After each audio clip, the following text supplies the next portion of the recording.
Hello? Okay, this is.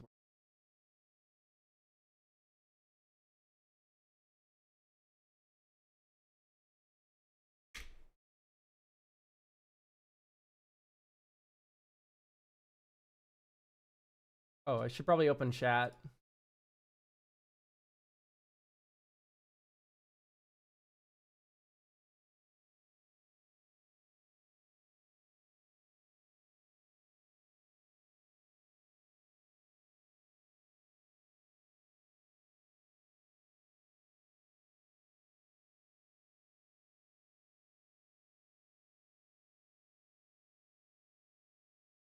Probably Emissary of Hope. Really? I need to see what Waterlogged Hulk does.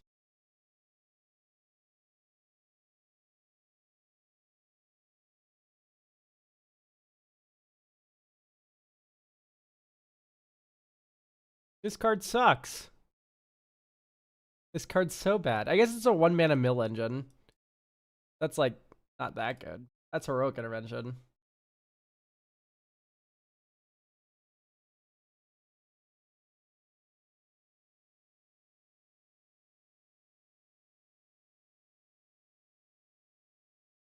Probably the weird equipment, right? Hi, J-Ski. Ooh. I think it's Underworld Connections. Black Mage's Rod should be more. Okay. I was just curious if it was like Boomer, like taking Boomer into effect. Dawn Strider should be played more. That's insane because this card's stupid. Fire Blast. Really? I'm just blown away today, constantly. Huh? That, all of these have shocked me.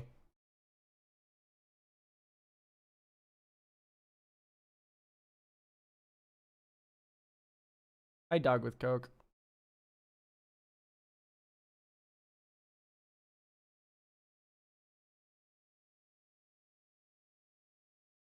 Snake. Nope. Insect horror. Oh, insect makes more sense, yeah. Wow, that was really bad today.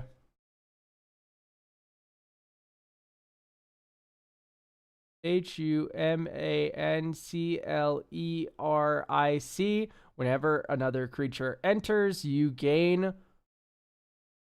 may gain 1 life. So this is Soul's Attendant.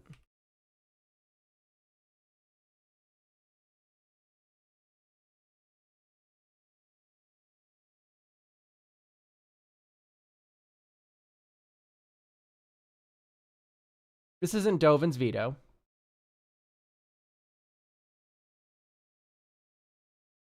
INSTANT. It's an instant or sorcery.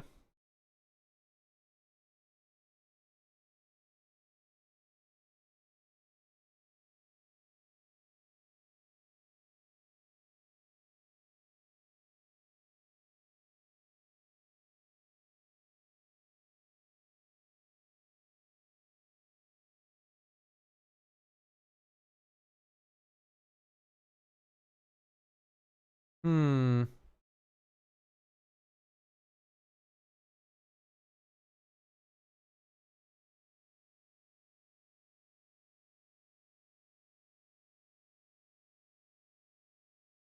You draw cards equal EQUAL, but then it would be 2.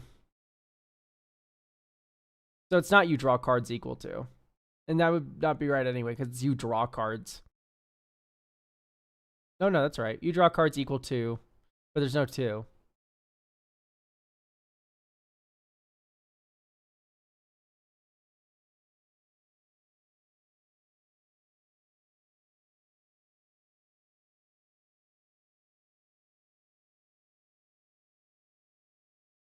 Hmm.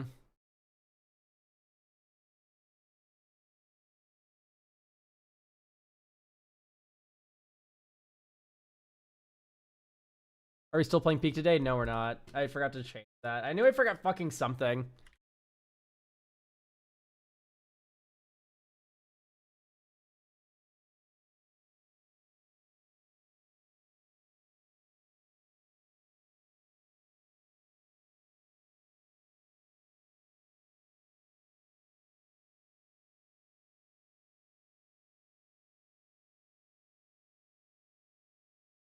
You draw cards until you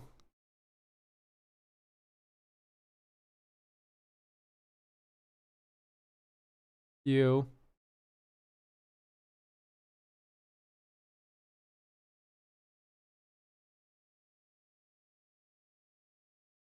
I'm gonna put an A in. Draw. Okay, no, so this isn't draw cards.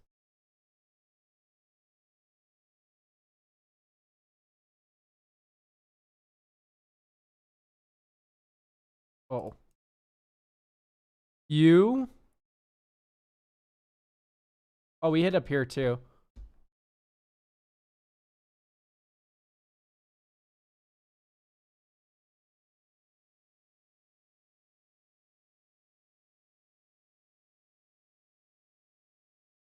Ambition's cost.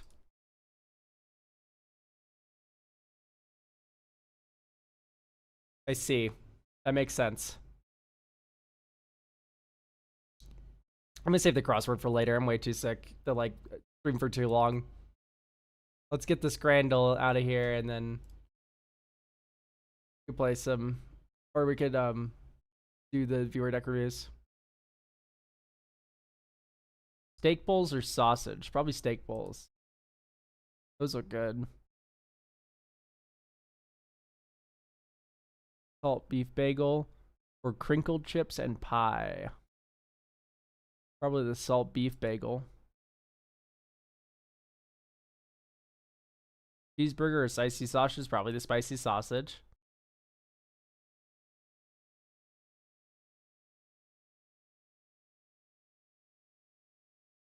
Thank you, Run Coop. Run Coip? Run Coip.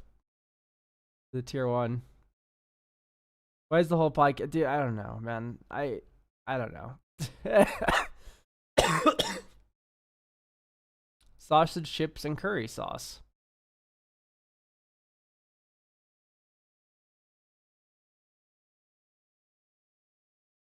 I'd go with the chicken curry.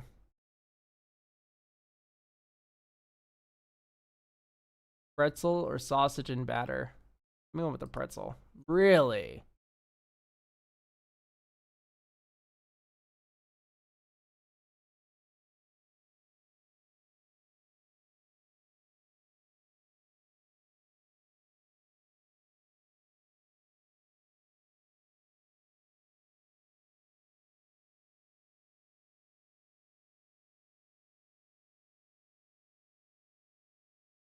Which one did I mess up?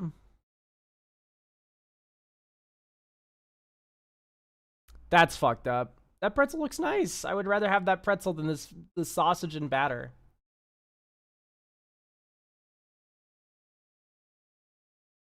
That's wrong? You think so? Oh, yeah, you think it's wrong that it's wrong.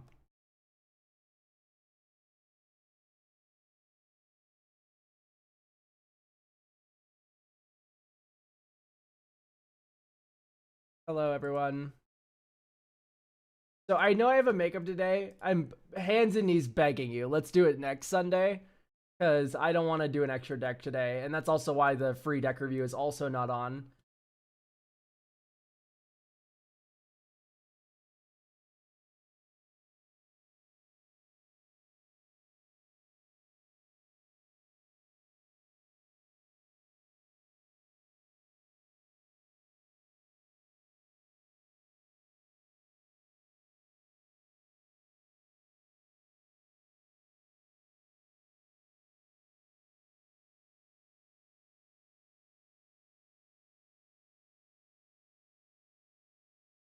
Okay. Do we have Omnaria here?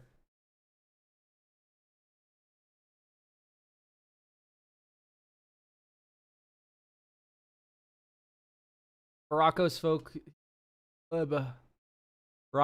hero.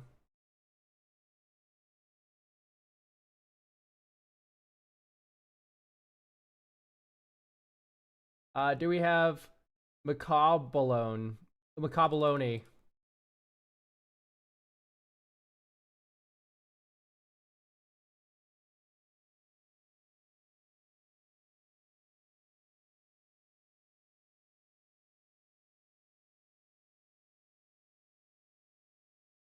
Nope, nope.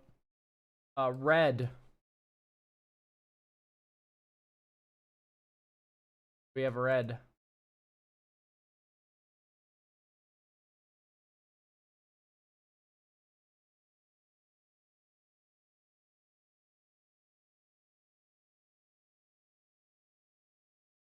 All right, no red either. Zach. We have Zach.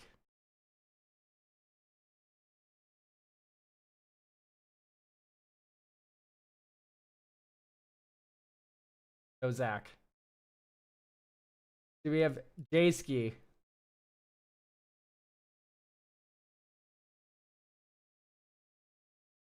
I think this is the longest streak where someone's just not been here. To be fair, we got into it a lot faster. Okay, Jayski is here.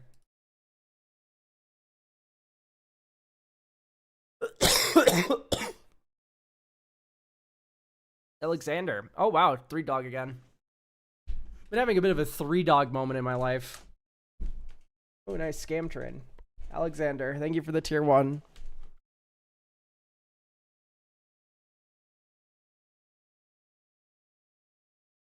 All right, I'm sick. And what that means is it's efficiency time. Let's read the blurb. Bracket 2 to 3 3-dog deck aiming to be more aggro and replicate high impact, low cost auras across a wide board state. No real restriction on cards, all proxy stuff. Deck feels weird, like a little clunky. The list feels like it trips over itself sometimes around the mana requirements for the commander's trigger. Looking for general improvements and advice. Not advise, I imagine meeting advice. Totally cool to take the deck in a different direction, less aggro, more mid range. No, so I like the token generation.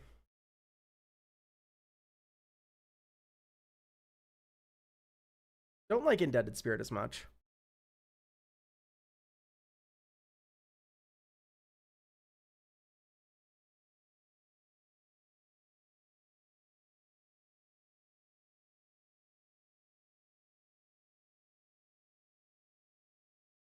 Card's definitely okay, but...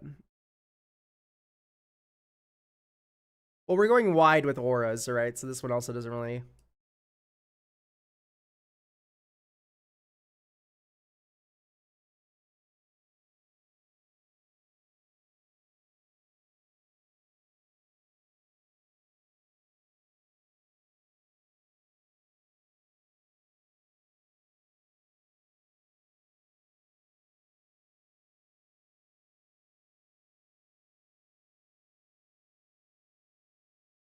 There's Iroas.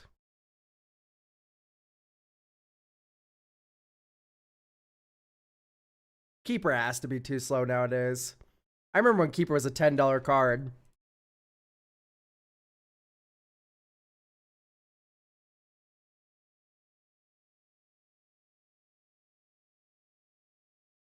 That makes sense with the auras, I guess.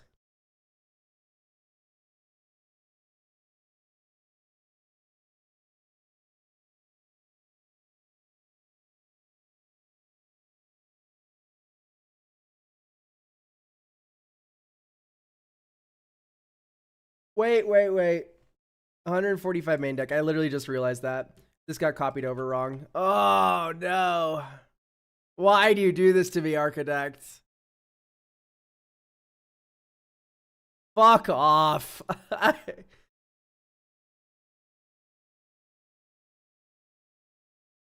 Ugh.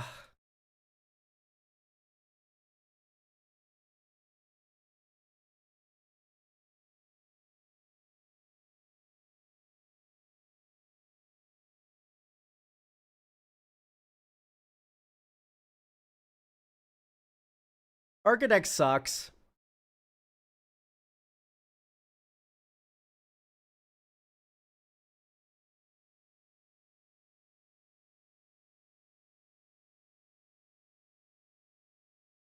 Okay, great.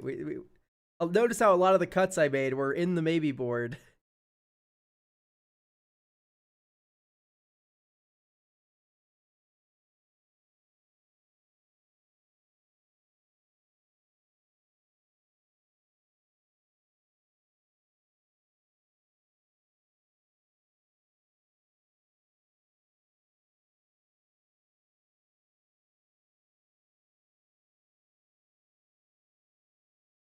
I'd rather Elspeth be like exalted. The warp cost on this just lets you get a lot more silly with it.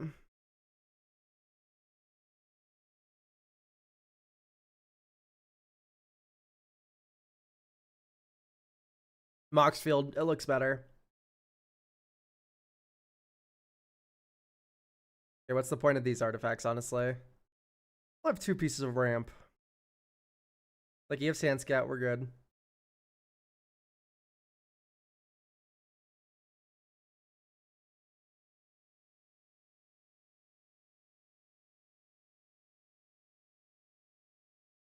Let's do Winds of Wrath. Not like that. Wrath.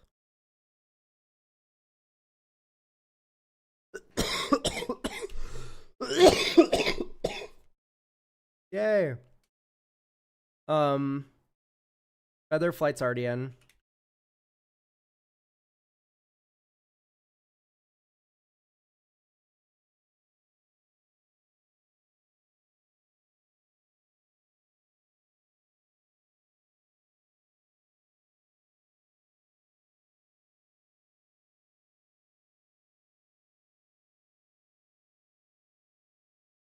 Cartouche of Zeal could be funny.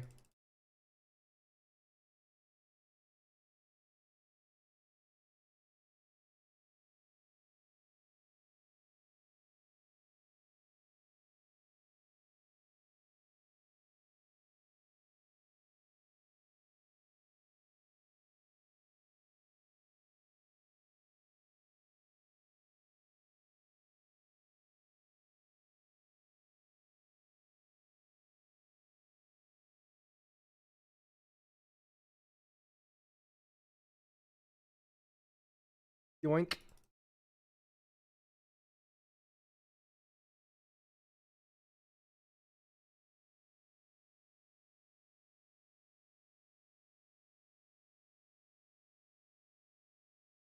I want to tear my eyes out every time I look at Moxfield. Dude, you're just an idiot. I don't know what to say. I'm sorry. Sort USD, pal.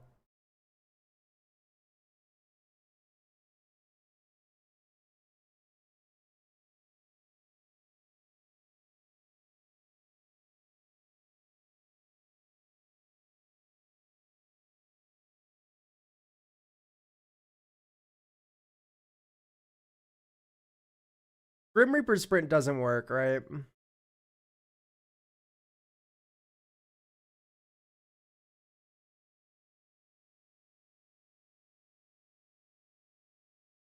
Doesn't this give Exalted?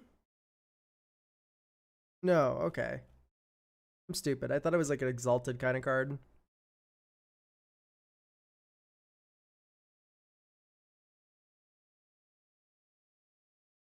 Had faith unbroken.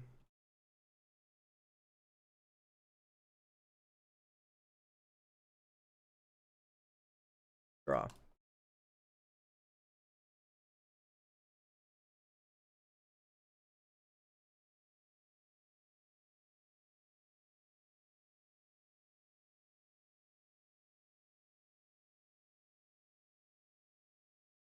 Dog.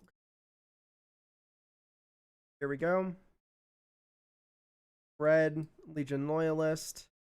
White, Ethereal Armor. Combat. Swing, swing, swing. Battalion. First strike and trample until end of turn. 1/2, sack Ethereal Armor. Get 2 Ethereal Armors. And we don't actually have to pay 2, because Firebending. Lol. Dink. That means we could have played Reconnaissance here.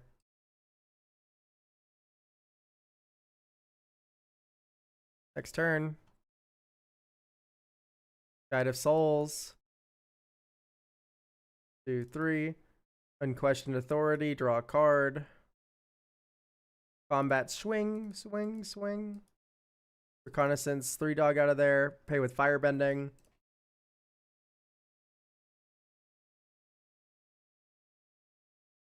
Draw 2 more cards.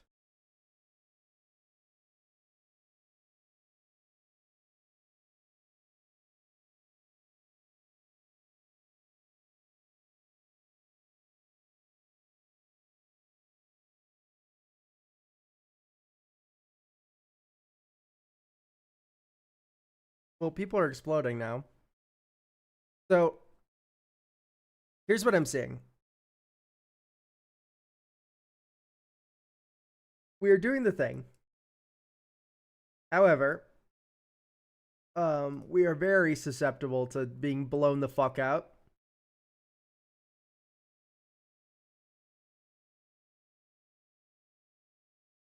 Timely Ward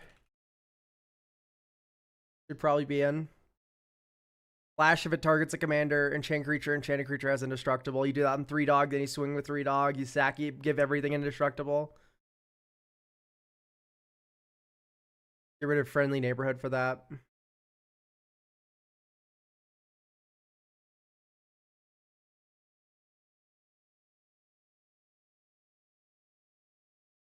This is fucking crazy. What? What's happening here? Can I get an explanation?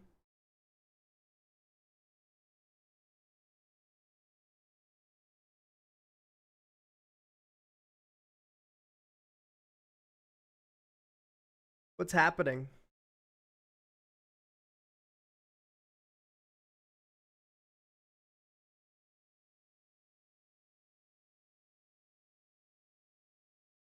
We can. Just throw that in the not here. That isn't English, but I'm gonna remove it.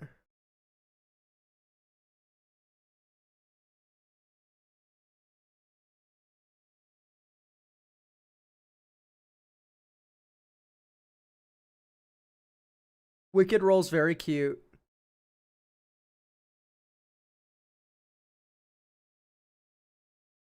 I don't know if that's necessarily correct when we can do like Dawn's Truce. Flare of Fortitude.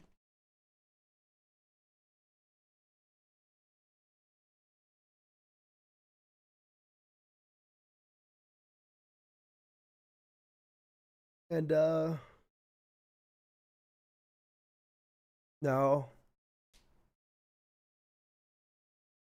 No T for elk. Flare of Fortitude, Dawn's Truce. Probably like a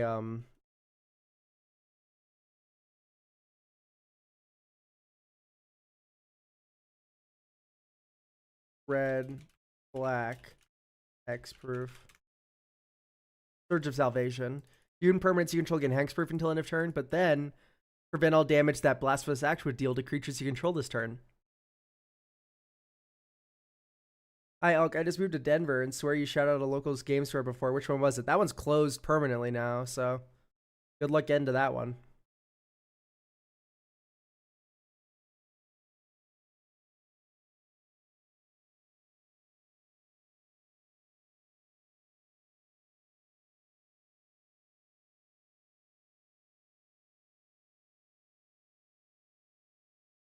Um,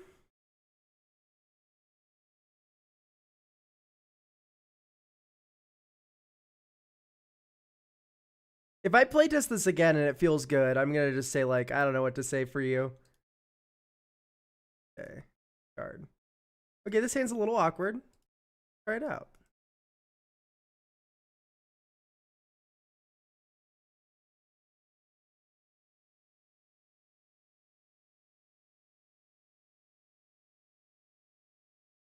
Planes.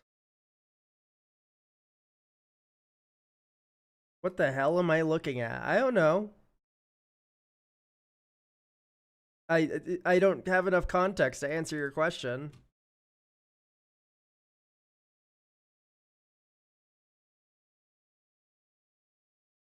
You may discard a card.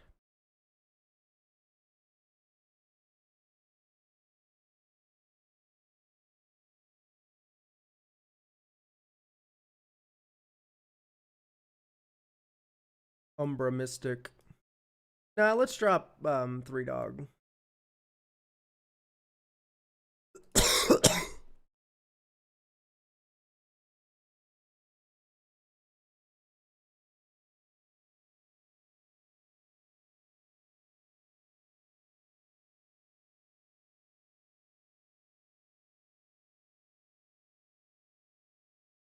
As much as I want to play Umbra Mystic here, I'm just going to pass with this. And then you go 1, 2, 3, flash in Timely Word on the end step before your turn.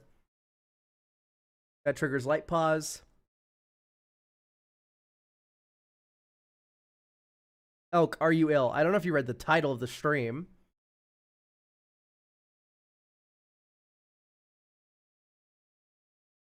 Oh, yeah. Okay, so you get a Tolly's Favor. So it's... Okay, Chains of Custody. Yeah, I could tell. Because you had to ask that question. Chains of Custody, exile your thing. Next turn. Okay, here's turn 6. Combat. Move a Tolly's Favor over to 3-dog with Arden.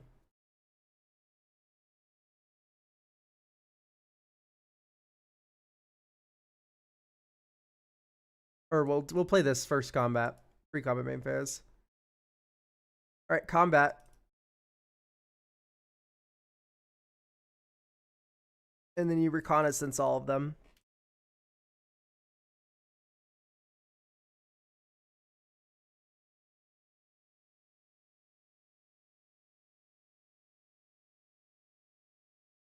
Firebending Student. Dawnstruce. Maybe you let this resolve first and then you don't reconnaissance them. Good to pay 2. On Weir.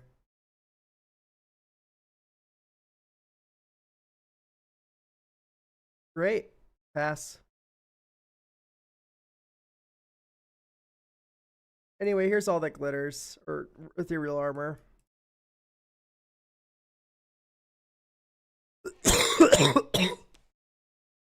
So everyone dies.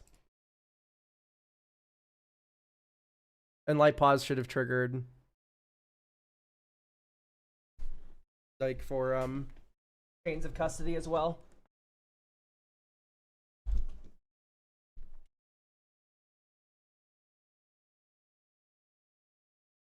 Yeah, I don't think you were that far off from a perfect list here. Although I think maybe Care Keep should not be in this deck. It's a colorless source is a little scary when you already have 2. 3. I don't know if the activation will ever come up really. Anyway, thank you for submitting your deck, Jake.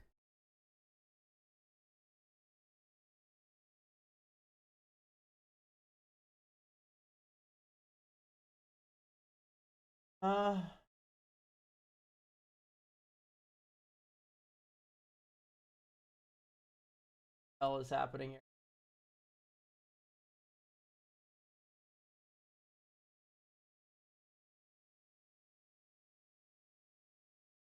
Do we have Clay?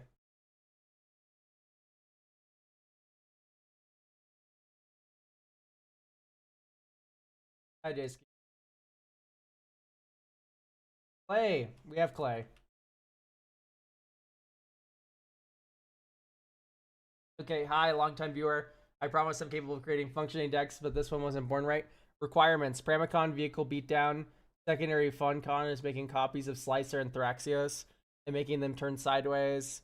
I like Pramicon so much because I have a really easy time crafting decks that win on board, but a difficult time turning them sideways. Pramicon limits my target and potential weaknesses to whoever's sitting next to me. Makes it a lot easier. I have a deck built for the wall that's blinky control value, but it's a bit solitaire, not enough Timmy. My cup runneth over on spiky combo decks, Elk. Give me something that is fun, not a car crash in slow motion. Link to deck discussion. I don't know if I'm gonna look at all that,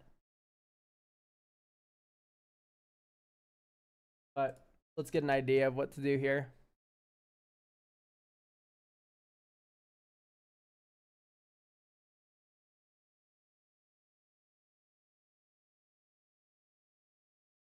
Okay,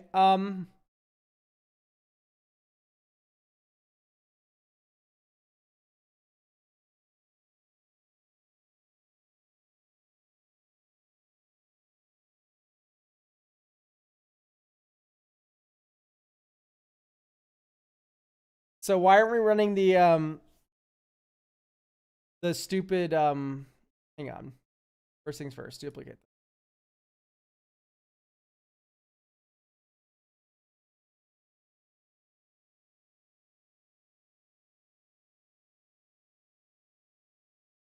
Take all these out of the sideboard, put them in considering.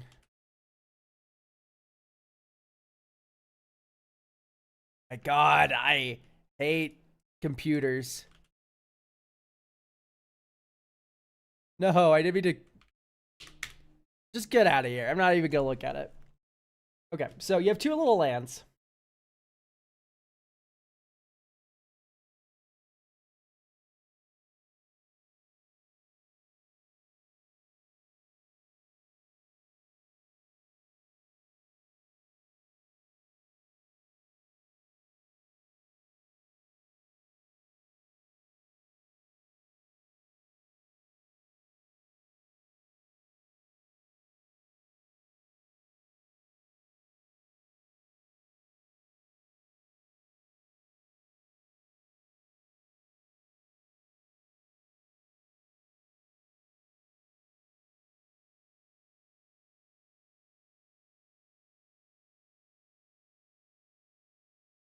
I think Ethereum Sculptor is a little much.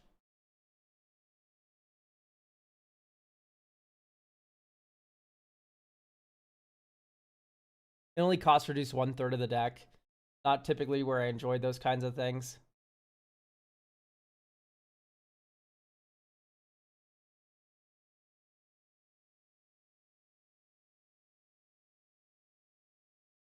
The Chroma's Will does only kill one player with Bramicon out. You are right. Boundary Inspector, I'm not a big fan of.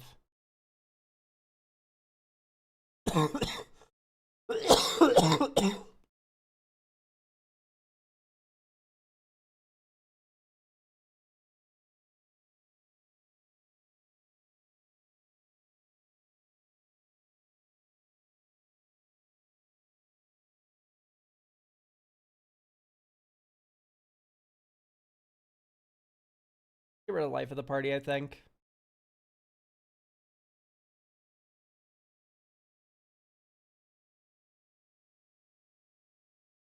I don't really like Sammy.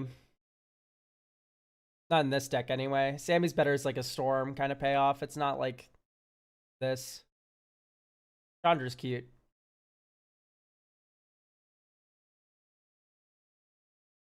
Probably out with Farewell. I mean, I guess you just... But if you pick creatures, then you can't crew any of your vehicles. That's just really awkward. I'd rather that be Winds of Abandon.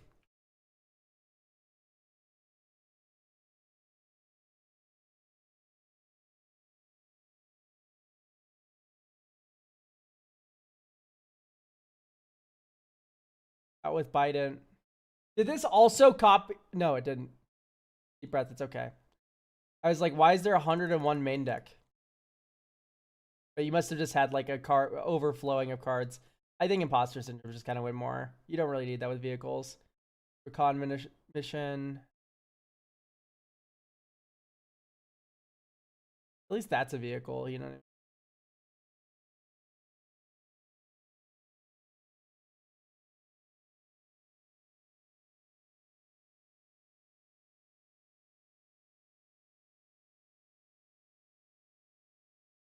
Right? Okay, okay. I'm gonna cut this all monolith. You can't be doing this in bracket like 2 or 3. I have too many combo decks. Elk puts one of the most blazingly fast combos I've seen on stream in your deck.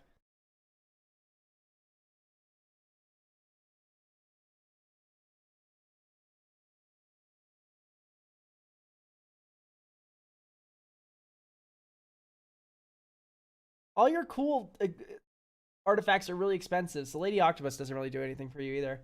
Okay, we have 2 cards to add. We need more lands. Let's do Shajiri Shelter.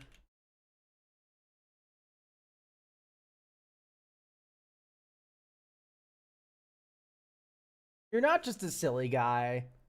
You're with fucking artifact combos and shit, man. You're like, oh, I want to build a cute little Timmy deck. And you're like, I'm going to make infinite mana on turn 3. There's nothing silly about that.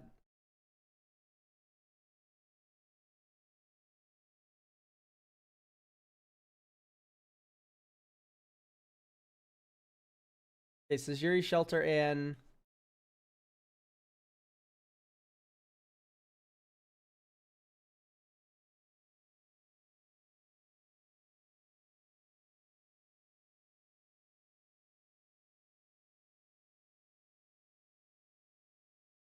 I forgot what cards are.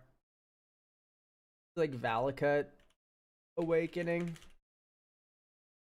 You're allowed to be a little bit more light on lands just because you are an artifact deck. So like Soul Ring's a land, Mox Opal's a land.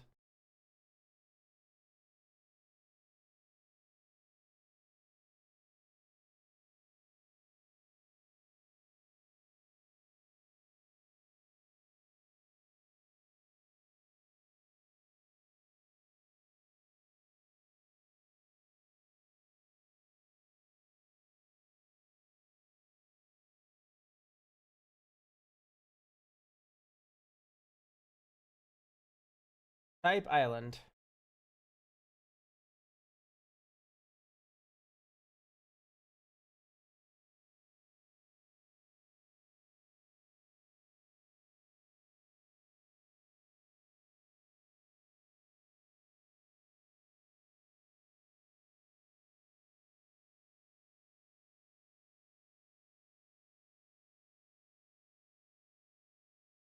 There's not really reason to cast that and run out. And now you go. For it.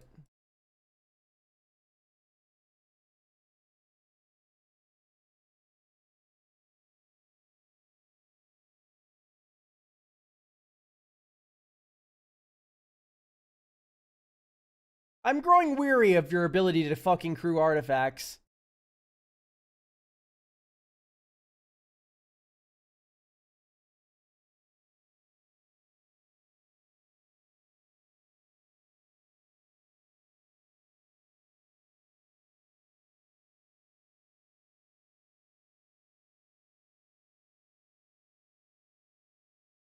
Creature lands.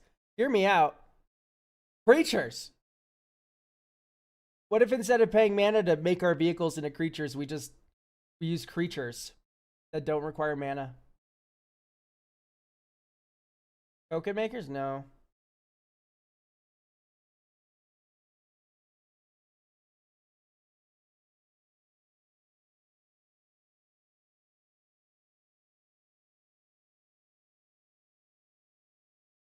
Oh, genuine question. How do you feel about people who small bean? I kill them. There's a thin veil between small beaning and whining.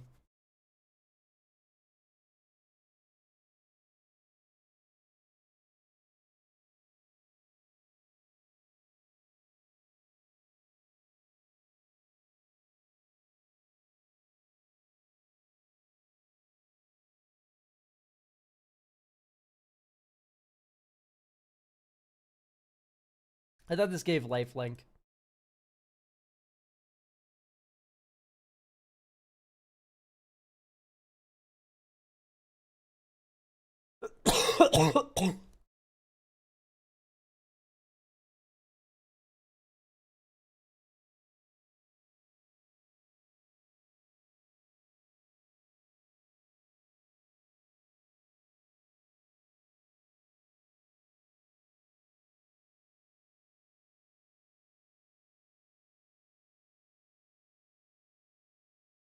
Okay.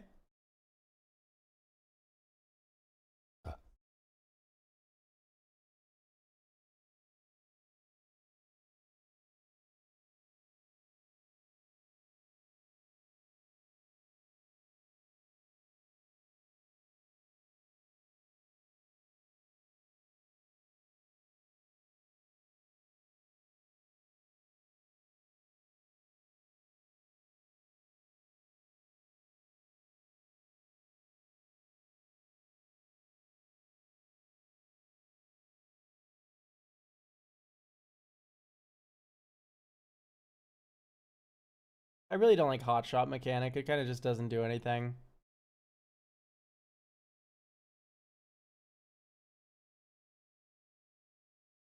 Whenever Sandwell becomes tapped.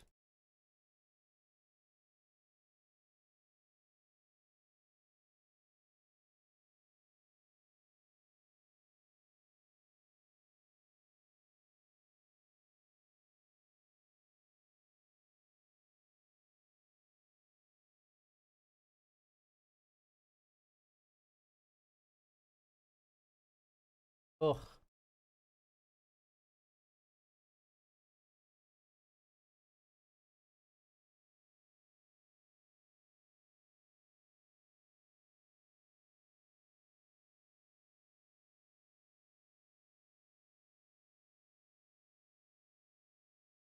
Comes tapped. Type creep. Sword MV.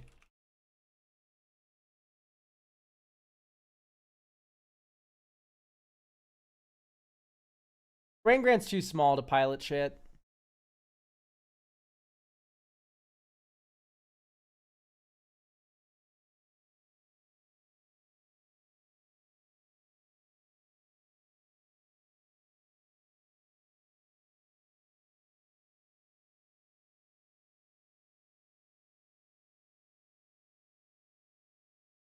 Oh, Moxfield, please.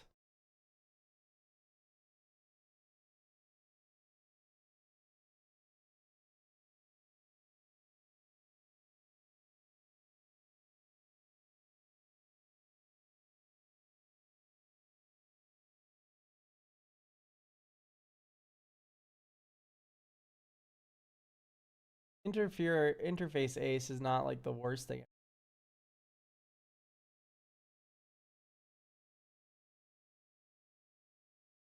Unctus is okay. A little too expensive, I think.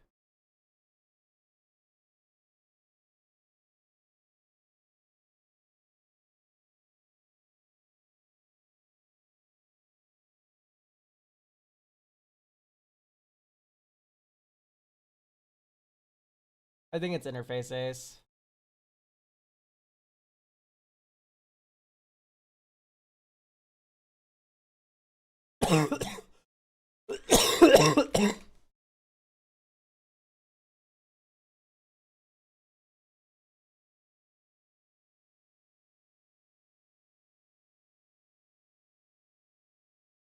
Right.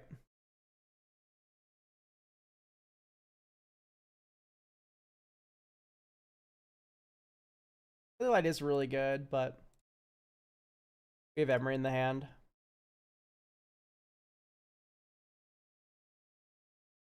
A tick.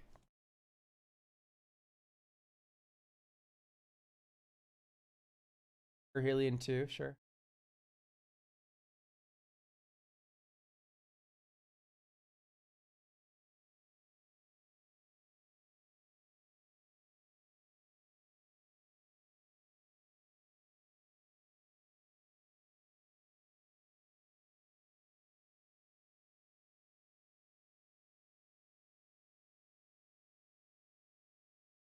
One, two. Do not have a third artifact still.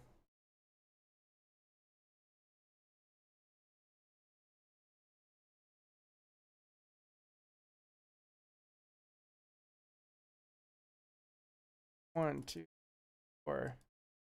Weatherlight.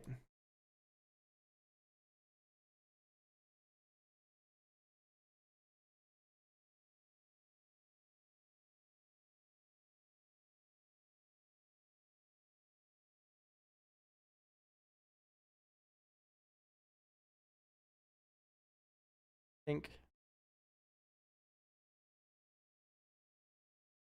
Lifelink and Vigilance.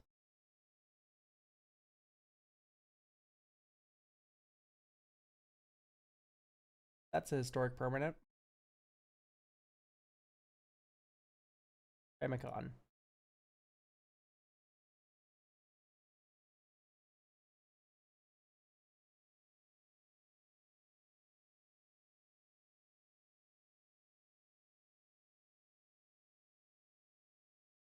Are you talking about fucking Jor Kadeen? No, I'm not putting a 5-drop in this deck. I'm sorry. It's +3/+0.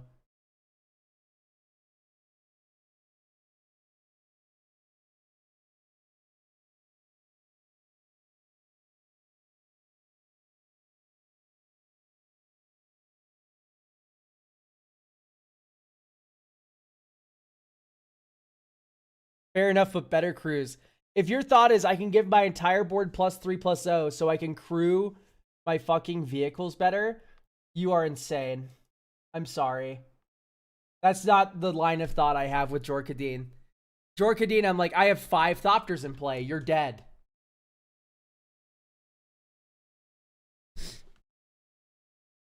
Yeah, I think Shorikai should be in here.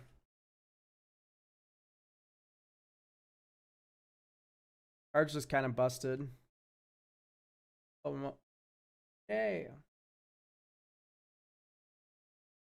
I need to just unbind the arrow keys to changing expressions.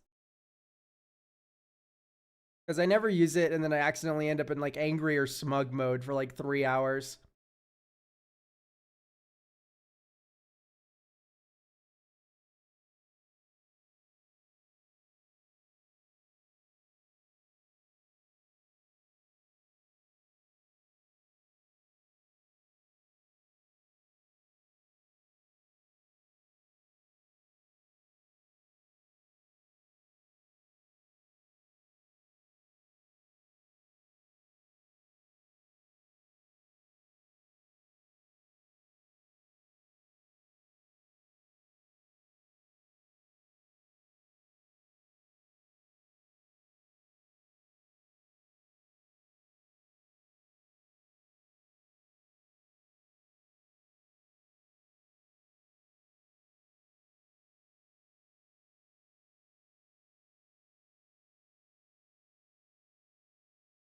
Ratchet feels very not at home here. How much life can he gain at a time? Like 2?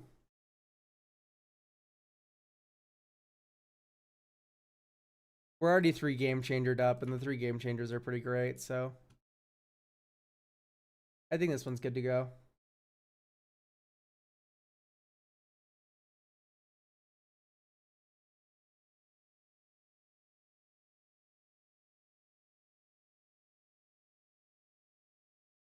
Oh, Anchor to Reality, maybe? I don't hate the idea.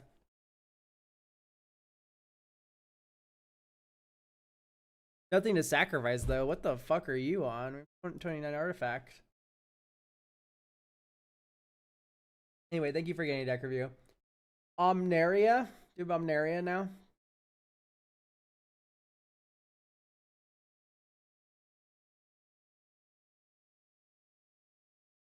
Problem Clay.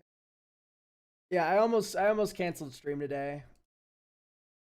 I slept for 14 hours.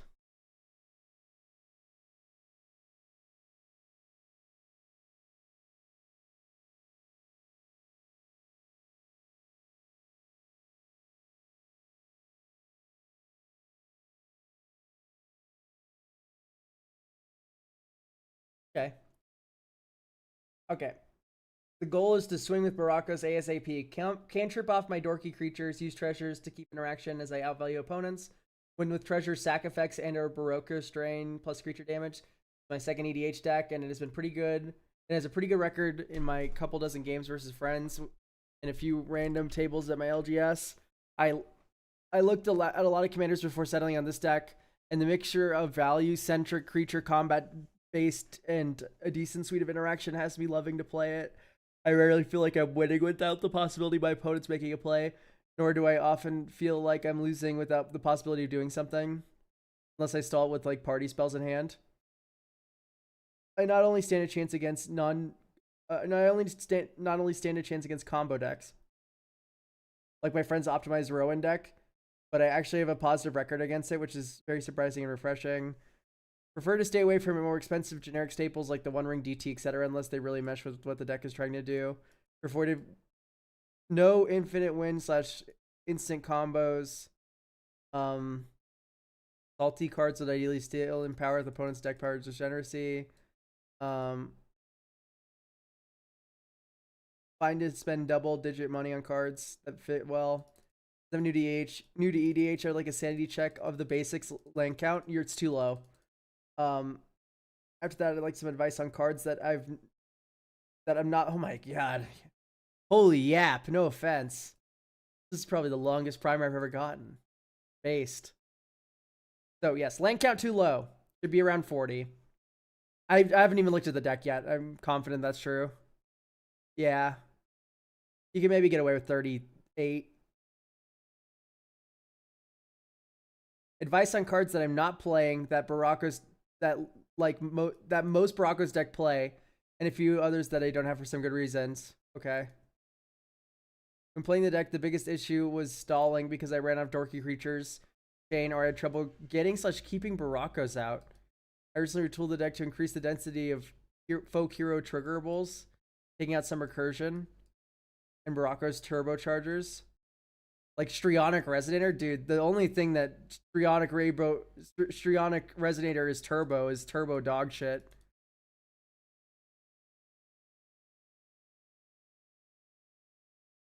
I had a couple dozen cards in considering. Multiclass Baldric is mid. Flawless Maneuver is fine. Gladriel's Dismissal and Clever Concealment. I don't like Clever Concealment unless you can make a really wide board. Galadriel's is slightly better because you can use it on opponents to kill them. Rev Tive Extractor is like maybe worth $40. I don't know. It's like not that required. You're already making Infinite Treasure. Am I being silly cutting Radiver Birth, Savin's Reclamation, and Thwart the Grave? No. Recursion is really overplayed. Black Plume Rogue and Skyclave Cleric are bad, but are they playable? Maybe. It's not like the worst idea.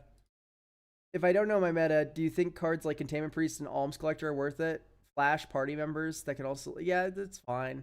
What's your opinion on salty cards like Draenith Magistrate and Armageddon? Well, you can't run Armageddon unless you're bracket 4. And Draenith Magistrate's fine.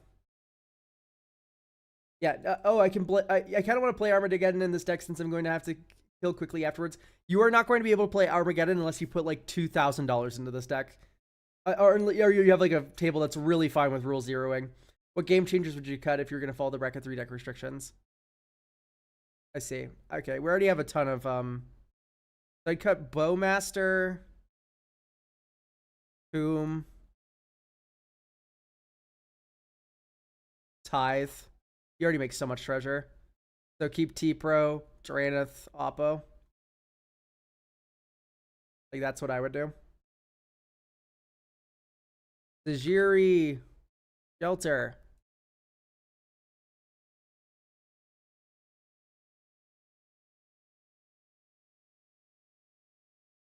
Kabira.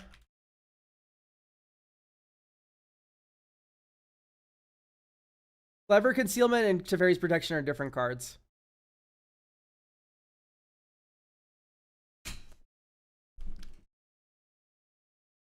Kabira Takedown, Tajiri Shelter.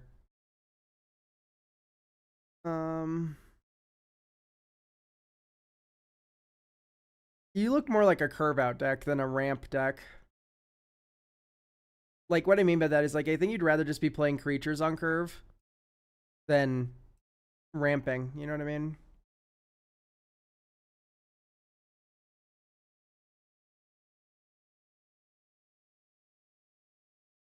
Igonjo.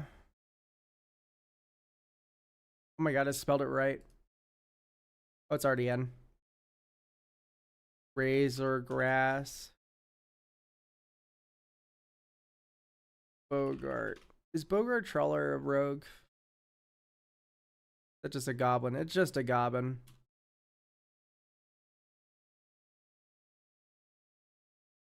You should probably have Phyrexian Censor. It's a very good card. Is Ramp still bad if it gets Baracos a turn earlier? I need to put this into perspective for you. What is Baracos doing for you if you don't have already like 2 or 3 party members?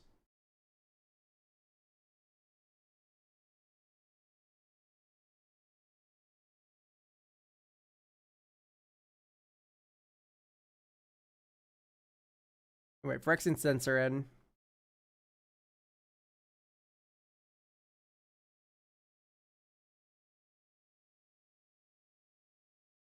Stops more than one spell each turn. Creatures enter tap, so it's easier to attack.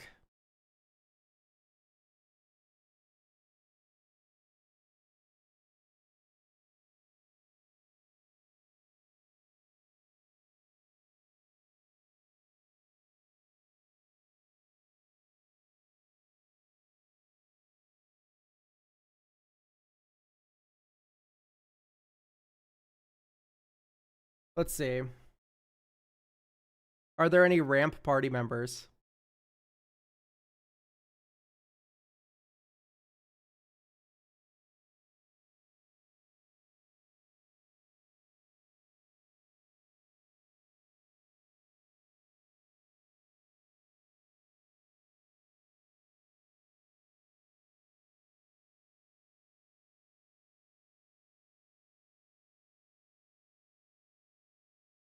Sadly, everything's a fucking scout in this game.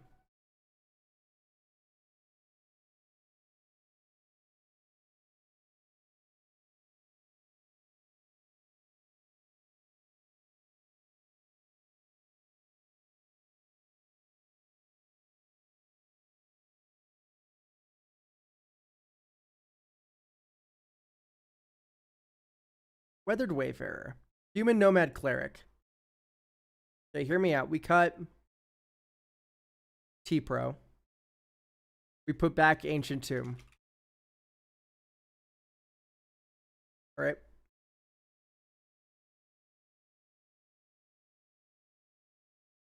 So, Ancient Tomb's in the deck. With Weathered Wayfarer to get Ancient Tomb, and it's also a Cleric.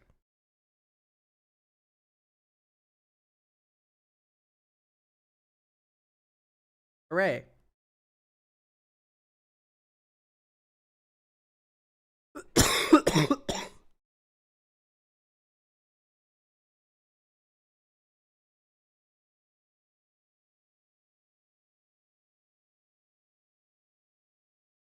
Okay. I think you're now, by the way, officially with that swap good with Bajuka Bog.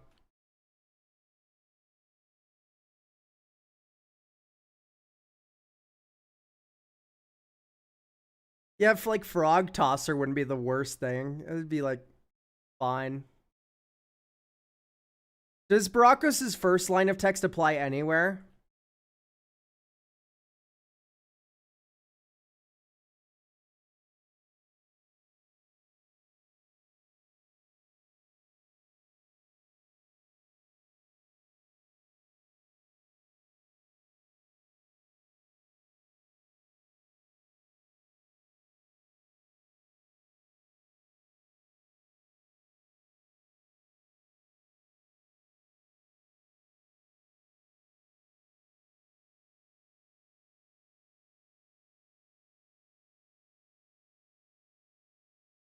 Why does this random lady have flying?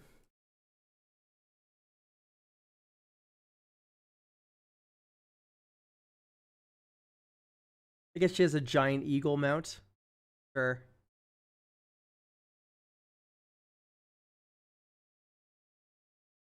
I always thought that was like on her shoulder or something.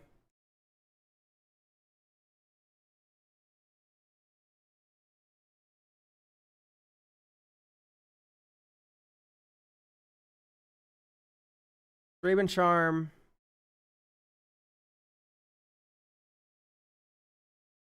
Crashing. I want to try out crashing to Robert, see how I feel. This is a soul ring hand. Let's not do that. I don't know if I like. No, Disciple's a cleric. That works out pretty well. Get out of here.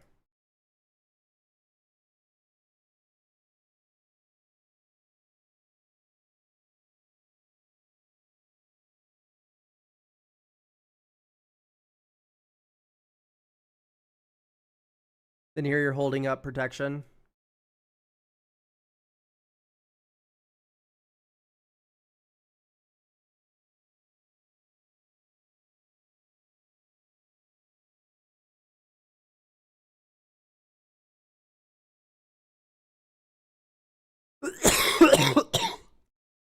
Is Obsidian Battle Axe a bit linear? I don't know what the fuck you're talking about. We're crashing out here. That's one that seemed a bit dubious to me. This is a warrior entering for free at equips.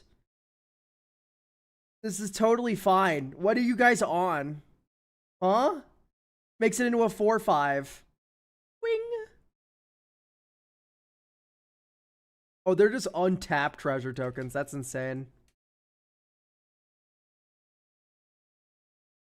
Wreck this.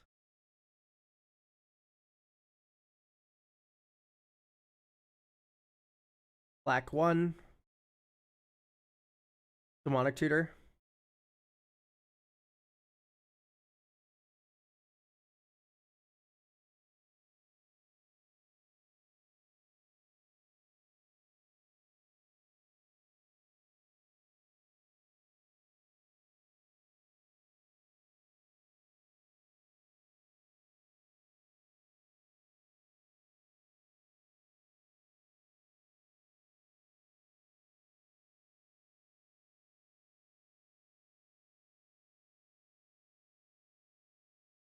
I think you guys are crazy in chat. I cannot see this being cut.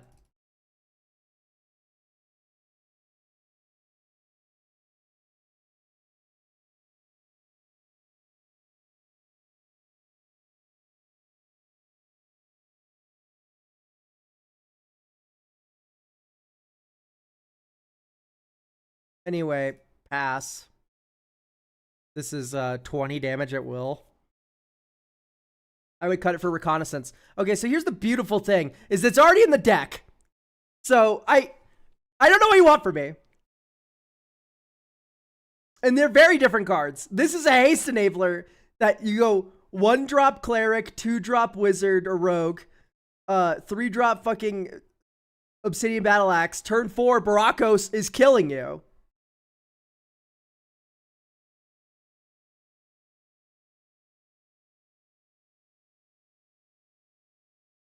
Oh, it gives haste? I missed that. Oh. I'm going insane.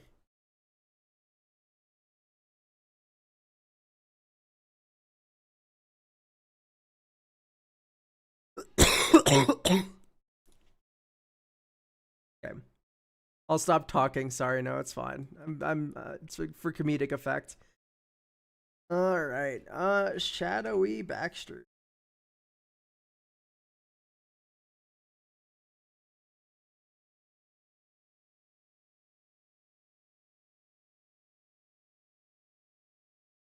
Keep gnome. Him the couch. Keep in mind, I added lands to this deck.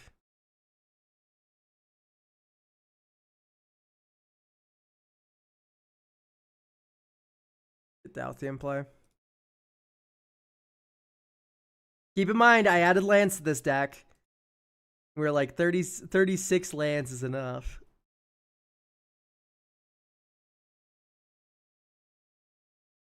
I'm not a big fan of Mirkwood bats. At least this is a warrior.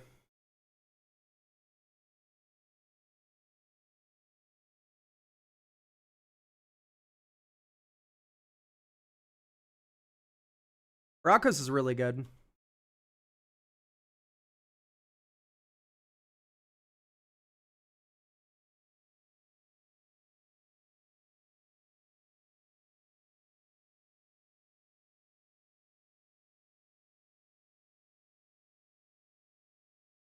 I don't like Tocasios.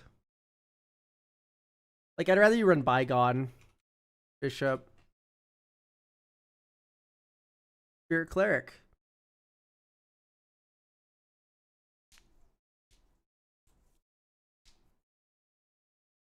Makes artifact tokens that then trigger Myriad Master or Disciple.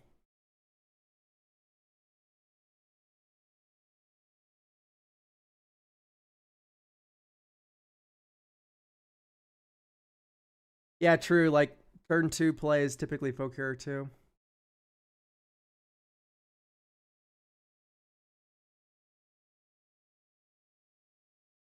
Like, okay, Omnaria. When, okay, in your rock curve, when are you playing Folk Hero to get triggers?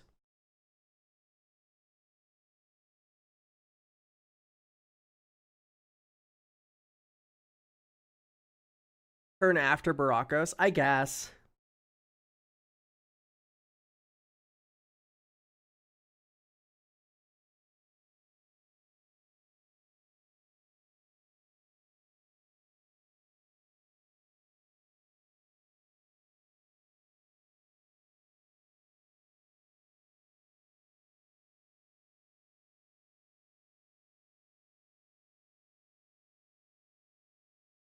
I'd probably run Guide of Souls.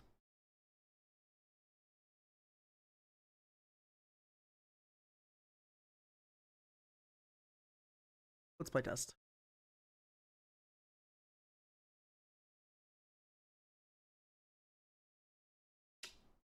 This is fine. One, great. Black, Douthie.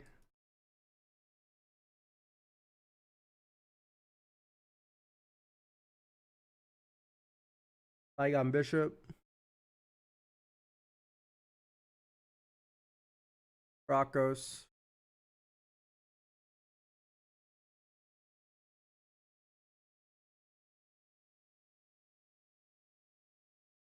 Salted Sunborn.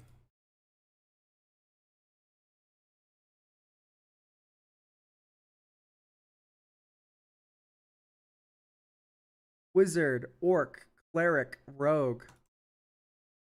Play, thank you for getting a deck review for next week.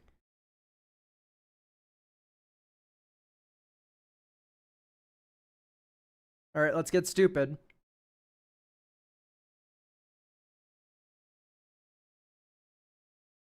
Oh, you know what? 1, 2, 3.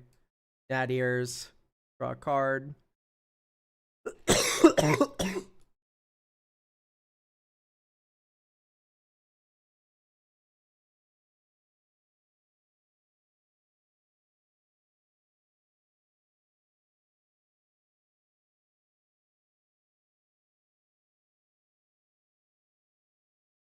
Guys, did you know that Soul Ring is a good card?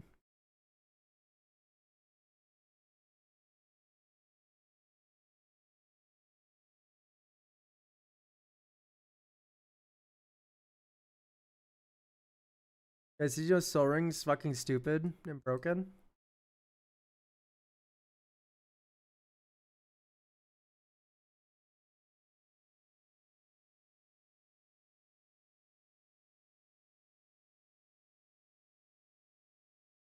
Thoughts on Academy Manufacturer? Okay, what would Academy Manufacturer have done for you in this game?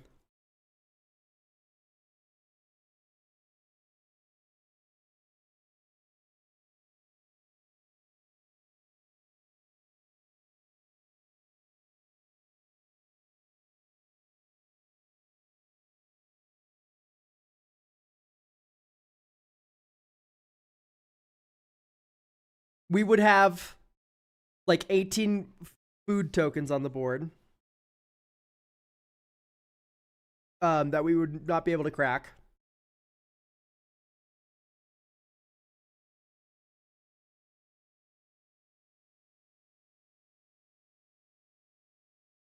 I think it's good to go.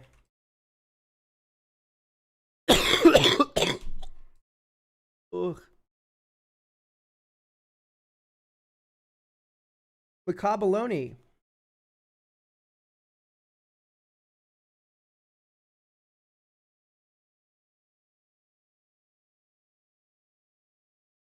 We have Macabaloni.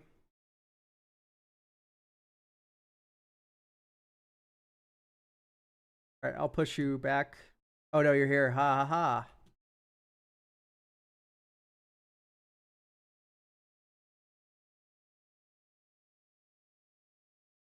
Ella. This is the guy who nukes himself, right? 3 blue red. Whenever you cast a non-creature spell, make a hero. If 4 more mana was spent to cast that spell, draw 2 cards. If 8 or more mana was spent to cast that spell, sacrifice Ella, and it deals that much damage to each opponent. That does 8 damage.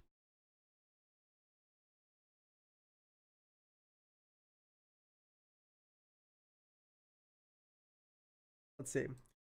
I want a mid-power Spellslinger deck that's engaging to play, but resilient. Nothing's really off the table, but I want mid-power. I'd prefer not to have a bunch of $20 plus cards. I don't want an Is It Spellslinger deck that takes the same lines game after game. I'd love more synergistic cards that will help me keep my tokens to contribute to a win. Spellslinger deck that can X cost kill a table or go wide and win was the goal, but I'm not sure if that's too conflicting to make it cohesive. So we can definitely do tokens and stuff. I don't like Comet Storm. I would almost like Jaya's Inferno is one example of a better card. Target creature or player. Oh no, this is worse than Fireball. Why are you running this? I would almost always prefer Crackle. Crackle with power. I don't look at categories anyway, Macabaloni. If I open your categories in Architect and it's like removal and then it's a bunch of removal, I'm not looking at them.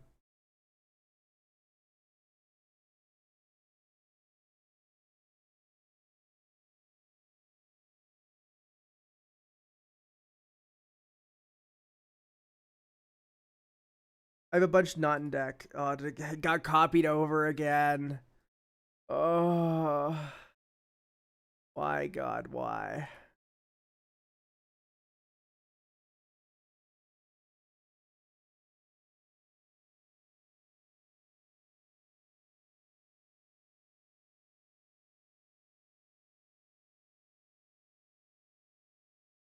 There we go. Aha. Okay, so no MDFCs is crazy. For hero?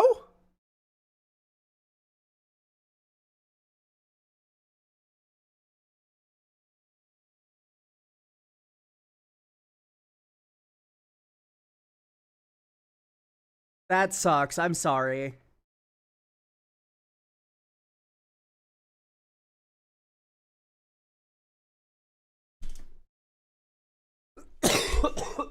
But it's cool. It's not cool. It's kind of boring.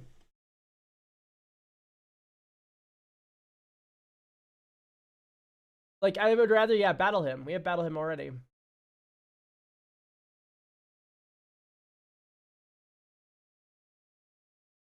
Draw 2 cards. Then scry 4, then draw 2 cards. Not the worst thing in the world. I think I'd rather you be on, like, Mnemonic Deluge. I think you're too sorcery heavy. Not Mnemonic Deluge. Memory Deluge. Consult the star charts would also work very well here.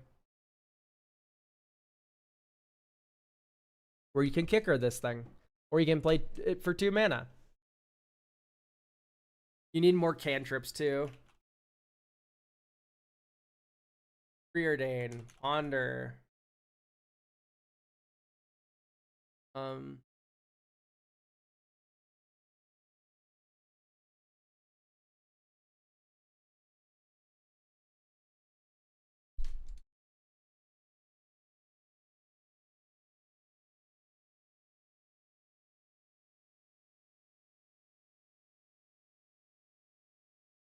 Does waterbending trigger Tella?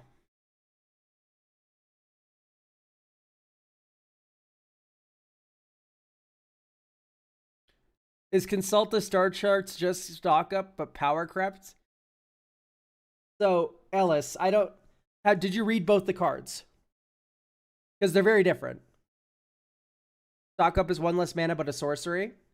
It's always 5 cards, unlike consult, which is based on the number of lands you control. You know, it's like one's an uncommon, one's a rare. It's okay. You're gonna be okay, Alice. Deep breath. I don't really like Inner Fire. Pirate's Pillage. You have big score, but not unexpected. Like,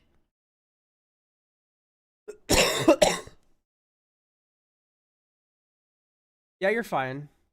You literally just did what you're saying, Suspicious Penguin. Am I allowed to ask questions not relevant to what you're reviewing? That's a question not relevant to what I'm reviewing. So just do it. It's fine. I don't care.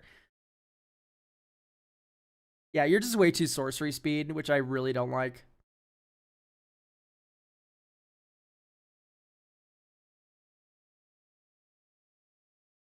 By the way, that last card sucks.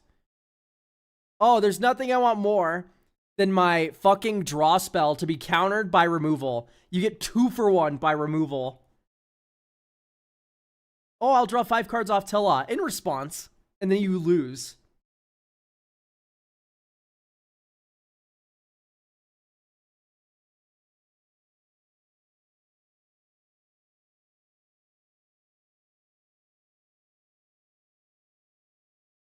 Not trying to be a dick. I genuinely want to know your opinion of Phyrexian Arena and your Schultz deck would be.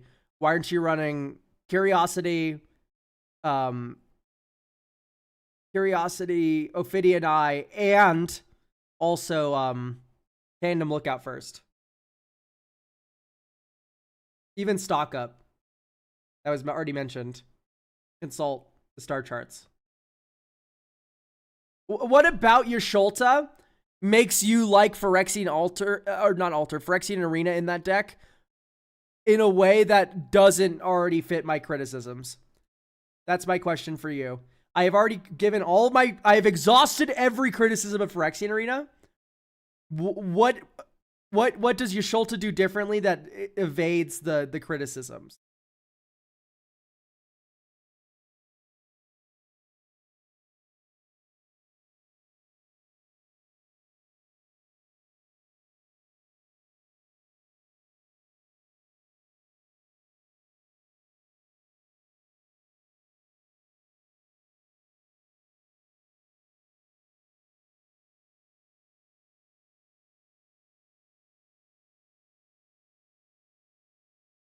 Like I said, I just wanted to know.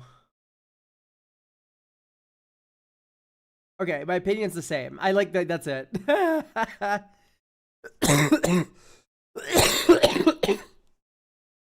Okay, I do like that artifacts trigger to law. So these aren't necessarily dead. I think you do need a skull clamp.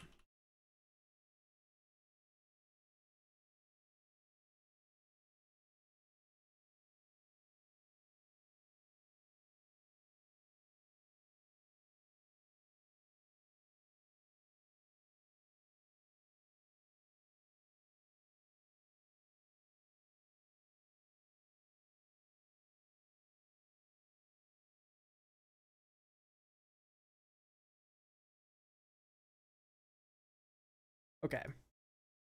Muddle the mixture. Elk, do you think solitary confinement is too strong for bracket 3? No.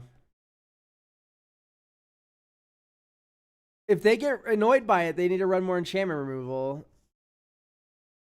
Like every other white card and every other green card says destroy enchantment.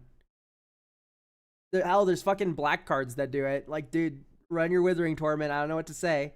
It's not like a land. It's not like Glacial Chasm. Glacial Chasm, I think, is too strong for bracket 3. Solitary Confinement, absolutely fucking not.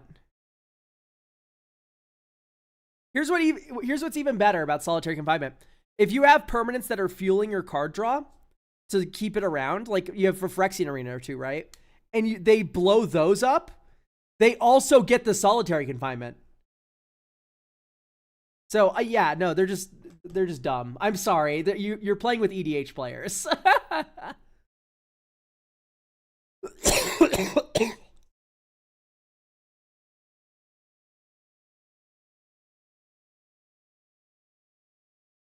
Yeah, exactly. What you've just told me now is not a surprise. 0% shocked about what you've just said.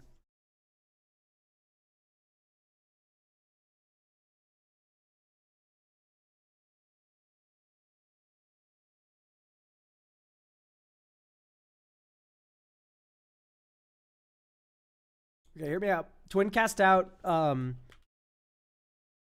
return the favor in. Because you can theoretically pay 4 mana for this, which draws you 2 cards.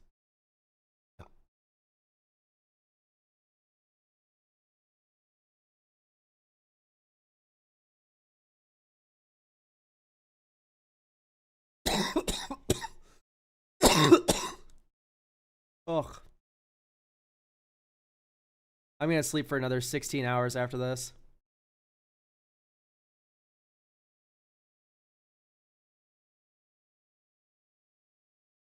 Ristic study ban, yeah. Yeah, absolutely.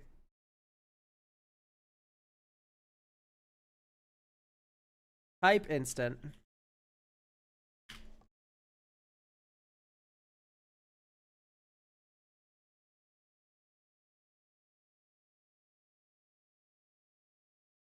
Think. Oh, we can factor fiction here.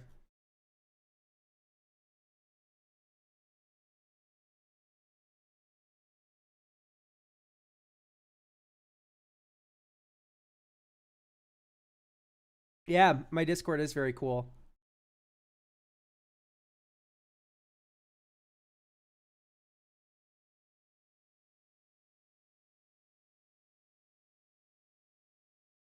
Okay, so by the way, I do not think that Waterbend works with Tala. Because I don't think you're spending mana to Waterbend. It's the same thought with Delve. Like, Delve doesn't work with Tala. Speaking of Delve, Dig Through Time should probably be in this deck, huh?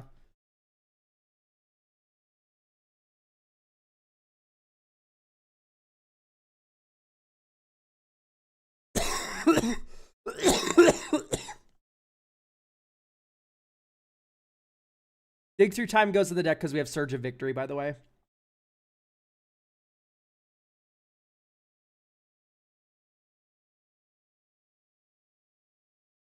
You probably would also want Inspired Tinkering. Draw 2 cards, then exile the top 3 until the end of your next turn. Replay those. Then you create 3 treasure tokens. And then you exile to Surge of Victory, hit your opponent like 3 times. You get 3 of these. Kind of ridiculous. Treasure Cruise? No. You don't want to... People are always like, oh, you added 1 Delve card. Here's like every other Delve card that you maybe should add. Delve cards do not work together. They are awful when stacked. Delve is one of those mechanics where you want 1 Delve card. That's it. In 60 card formats, it's a little bit different because you definitely want to run the full play set of Treasure Cruise, but that's because you want to see it every game. Get out of here. So, the Lundy. I do like Lundy Vision quite a bit. Is MDFC type land?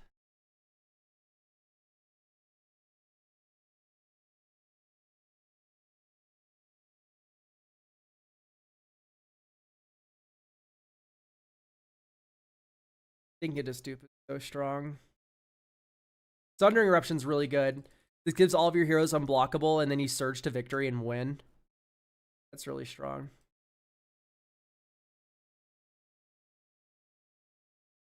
Treasure Cruise? Question mark? Oh, that was earlier. I'm stupid. Sorry, I have horrible brain fog right now, guys. Isn't it banned in all the good formats? Yeah. How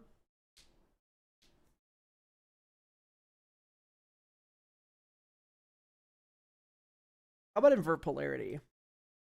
Not Invert Polarity. I mean, this card is funny. Invert the Polarity. Oh, I don't want to print this page as a... Reverse the Polarity.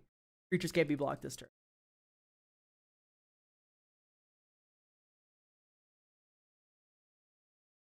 Keep this hand. Draw. Harmonic.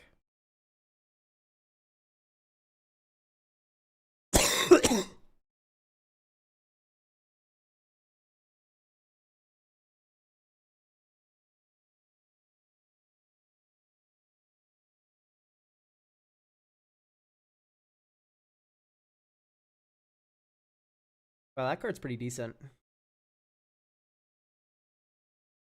I think I just pass here and go.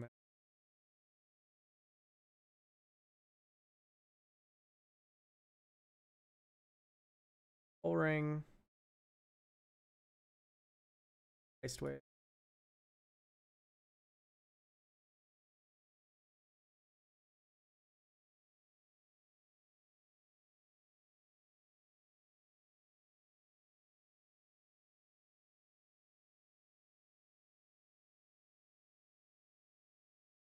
Draw 2, make 2 treasure.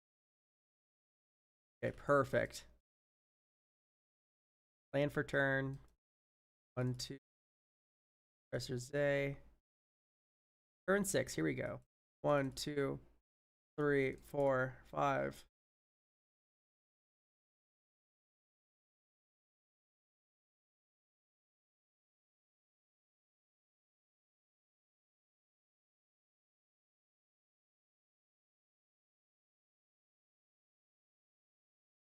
Copy your next spell.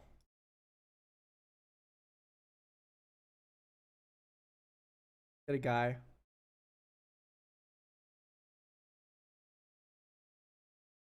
Wait, no, I did my math wrong.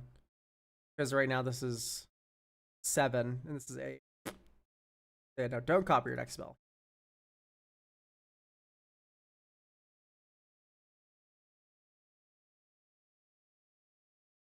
Modify memory. I'll draw 5.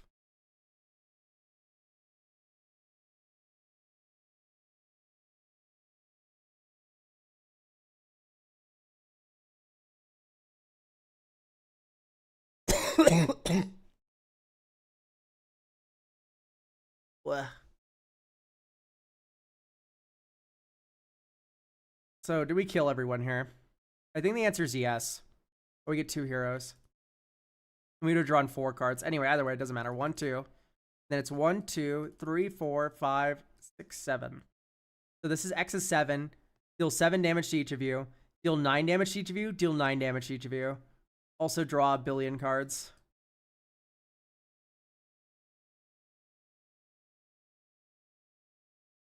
So that was 18, 25 damage in a single turn.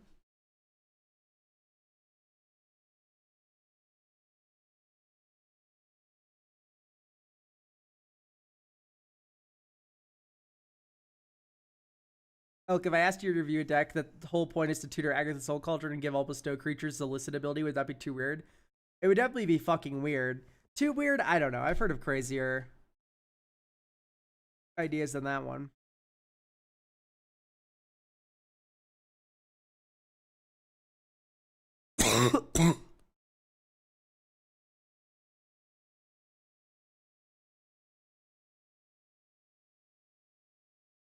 Cali Poduva? Thank you. I don't know if I like the Greaves, by the way.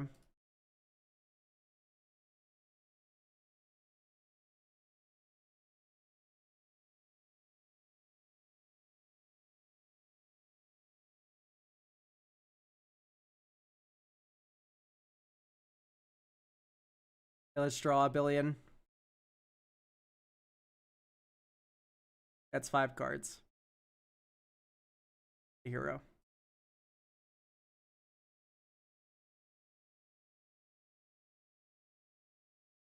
Okay.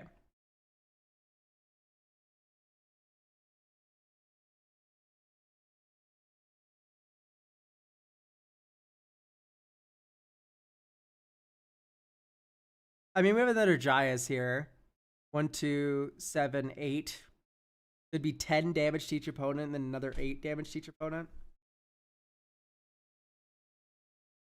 We draw 2 cards, make another hero. Not the worst thing I've ever heard in my entire life. 18 damage to each opponent on turn 7 is pretty good. I think my main issue so far has been like, we do like 1 giant burst turn of damage, but it's like,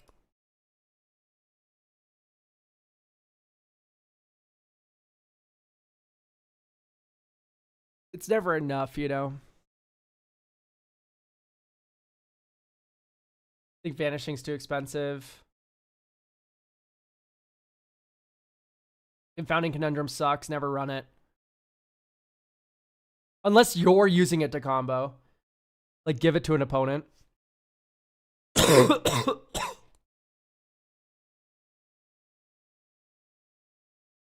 be funny.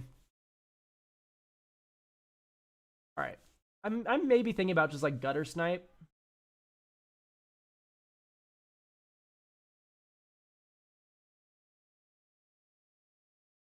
I think Gutter Snipe could be fun.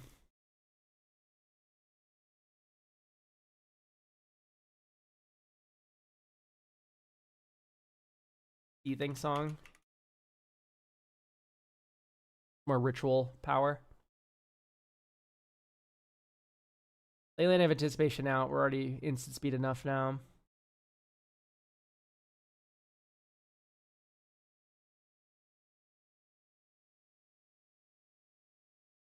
Probably just like Pyretic. Or Stormkiln. I like Stormkiln. Let's do that. Alternatively, you could run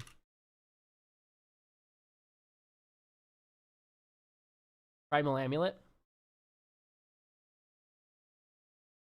Instant sorceries cost 1 less. Oh, but that's like discounting the mana, and then you're not drawing cards off them. So yeah, that won't work. You can't cost reduce this stuff, but you can cost reduce it by a Storm Kiln. Because you're still spending mana, it's just that you get a mana refund. I think Storm Kiln's the right choice. Up to 40 lands. Although maybe like cutting an island for a Valakut Awakening probably be the right move.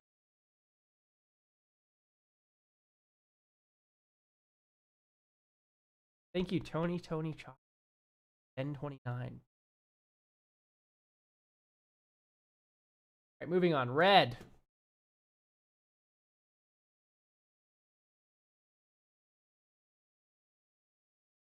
If red isn't here right now, I'm just going to do it.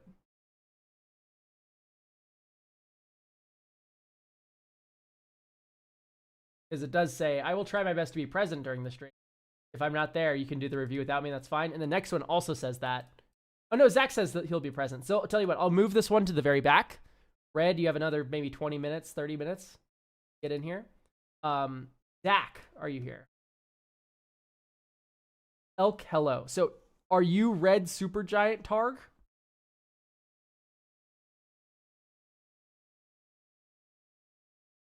Or are you Zach? I've got a meeting in 20 minutes, so I can be last. That's fine. I'm here. I'm Zach. Okay. Hi. Red is here. No, just saying hello. I see. It's always so funny because people will join and just say hi, Elk, and then sometimes it's during when I call when someone's here or not, and then it's like, well, your username doesn't match this username, but I imagine that's you. Anyway, hi, Zach. Let's get working here.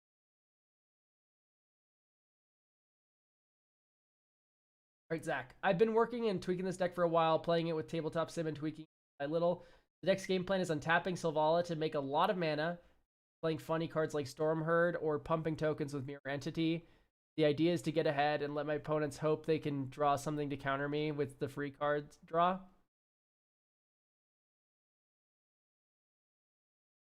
I'm fine with most cards. Oh, I'm reading the wrong blurb. Oh, no, I am reading the right blurb. I don't have the right deck up. I was like, Selvala in your fucking Orzhov deck? What gross shit is happening right now? Ta-da, Selvala Explorer. The deck works as is, but I think the core idea of the deck, giving stuff out but making better use of it, could be more strongly expressed. One example is that I really want to add the card Alliance of Arms, but I can't think of a way to make it good enough for me to play. Also would like advice on the bloat cards, life gain package, cards that are too situational, having too many tapper/door. Let's take a peek at Alliance of Arms. This sucks. That's about it. This sucks. What you could do to make that card good is Elishnorn, which I know is probably not the answer you wanted, but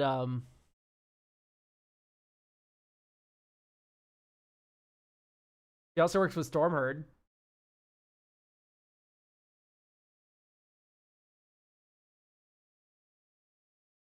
Yeah, so here's Alliance of Arms. Here's Elishnorn. A Gaia's Cradle type of effect, like Beer Grid.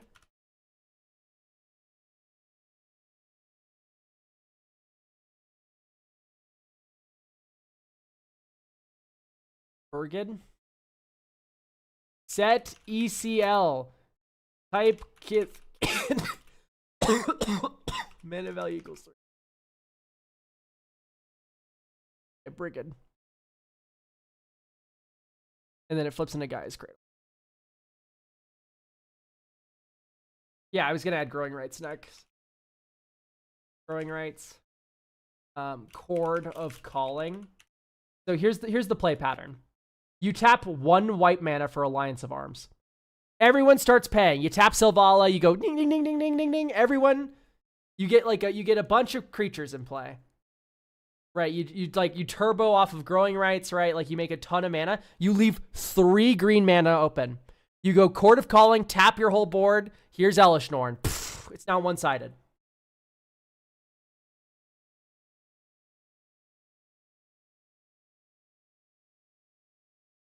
Okay, I want to like Dromoka, but if you're not running Voice of Victory, okay, you are running Voice of Victory. So okay, I can like Dromoka. I'm willing to. I don't like Halo Fountain. I feel like it kind of robs you of the funniness of just killing people with your creatures. Like, if you already have 15 untapped creatures, you should just kill your opponents with Elishnorn, right? Like, it's that simple. Untap target creature ability that has an activated ability with a tap ability. You could do that with Sylval.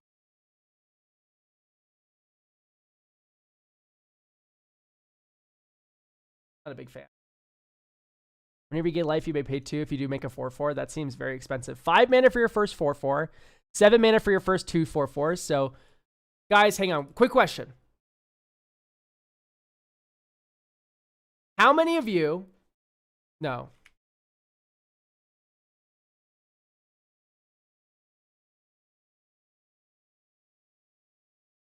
Elemental Masterpiece. How many of you would put this card in your commander deck?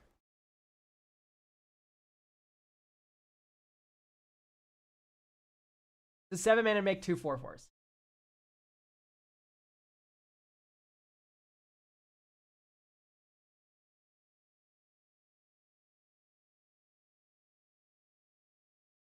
Okay, now keep in mind, I run this in Cormella, but it's for the discard this card, create a treasure token line of text. Okay, I want you to imagine this card without this line of text now. Imagine this card did not have this line of text. It was only 7 mana, make 2 4/4s. It's ass. Okay, so the card I just cut, let's track this. Trudge Garden, 3 mana enchantment. When you begin life, you may pay 2. Okay, that's 5 mana for your first 4/4. The next time you gain life, you pay 2 again. That's 7 mana for your second 4/4. Okay. 9 mana for your third 4/4. So, and that's like over time, because Sylvala, it looks like, is your only life gain creature besides like Essence Warden. But, yeah.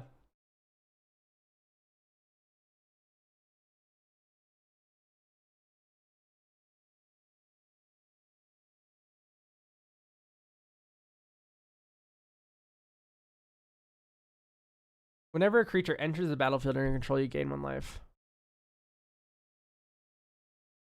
I don't like this. You can cast them from your graveyard. It's like, eh. I like the untappers. I like the Leyline of Abundance. Hang on. When you tap Sylvala for Leyline and Sylvala misses completely, everyone reveals a land card. Does Leyline trigger? I think the answer is no, right? Like, yes, you tapped her for mana, but you failed to produce any. So you didn't tap her for mana.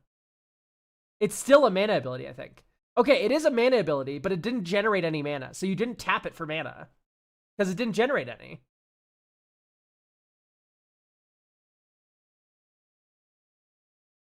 Are the slots sold out for today? So the way that this works, Dells, if you read the description, is the slot sign up is not for this week's stream. It's for next week's stream. So if you get a slot in the description, it will be on the 18th. I guess it wouldn't make any damn. I mean, this card's still fucking broken, so it should stay in the deck, but I'm gonna cut the other Leyline.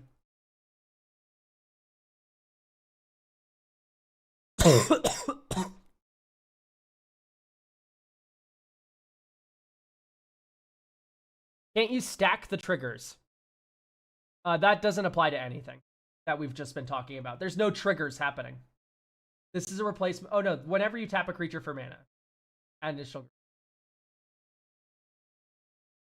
Yeah, the ability has to resolve and produce mana to be triggered. Okay, great. Yeah, no. This is not a trigger. Sylvala does not use the stack. Sylvala is a mana ability. That's confusing as shit. Okay, don't get me wrong. Very fucking confusing that Sylvala does not use the stack. It breaks everything. But Leyline of Abundance is a triggered ability. But Sylvala needs to make the mana, I think. That's how that works.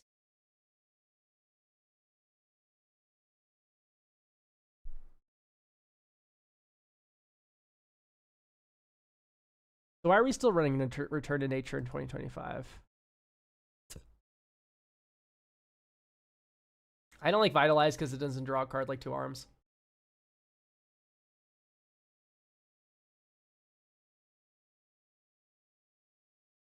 Just run Heroic. Like, Heroic's already in, but run Dawn's true.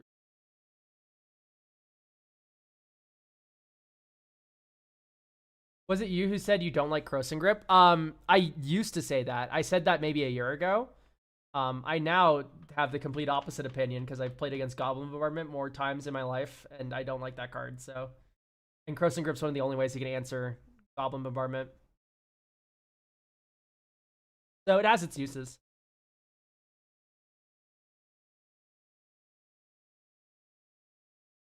Healing techniques.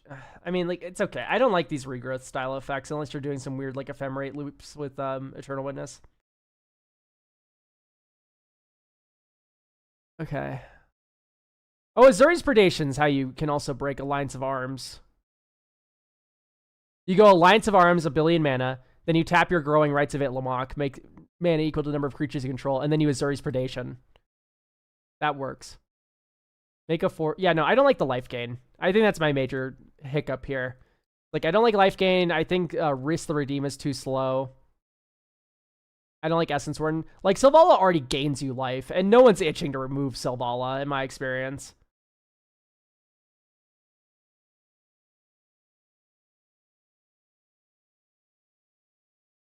Like Joriel.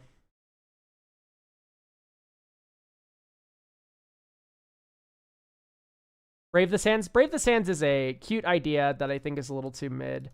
Speaking of a little too mid, Trillisar, I'm so sorry. Yeah, I'd rather you have a deck that's built around your board wideness rather than your life gainedness.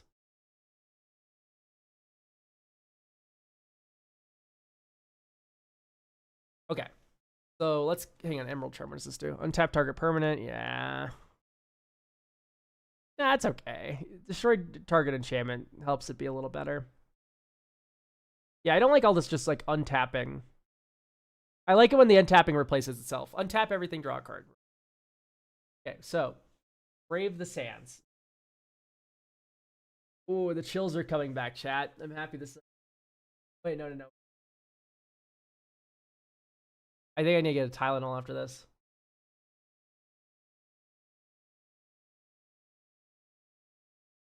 Oh, I don't have any thoughts. Sorry, Tony. My head's completely empty. I like Suture Priest, though, because this is another way to make Alliance of Arms really funny. We're paying Glacial Worm in the Nightmares of Judges, not in this deck.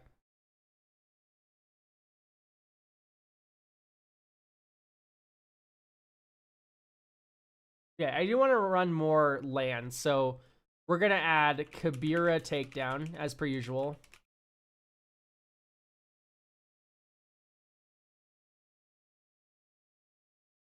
Damage equals the number of creatures you control to target creature or planeswalker. You're a go wide deck. This is always on. Number 2. Sad Sujiri Shelter. So when someone does decide, I don't want Elesh Norn on the board anymore, you can say, and now you're up to 38 lands with some dorkage. You probably cut some of your worst dorks, like Gilded Goose, stupid Snow one.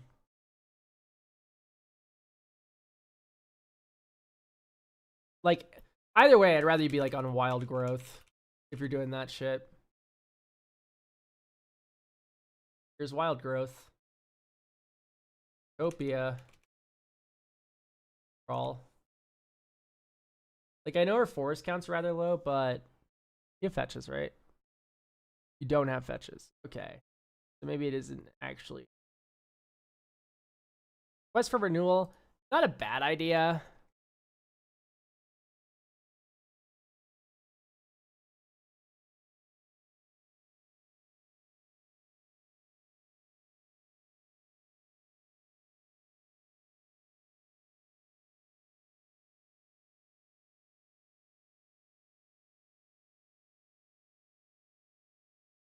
I don't know if we even have enough creatures for Beast Whisperer. Yeah, it's 27 creatures. Are we ditching the life game completely? Not completely. There's still, like Storm's Herd is kind of a life game payoff. I don't know if I like Approach, actually.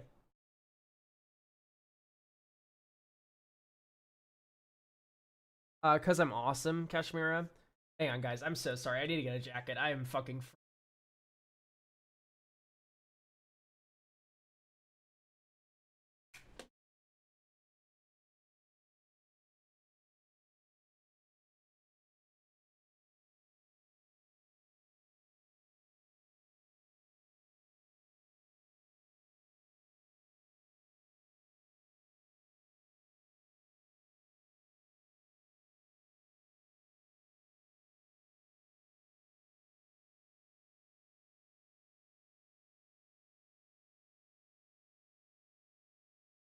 Elk, please go to bed. I have one more deck review.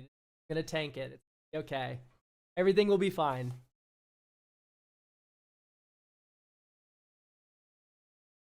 I would like to see like March of the Multitudes. That'd be a fun card to run, I think.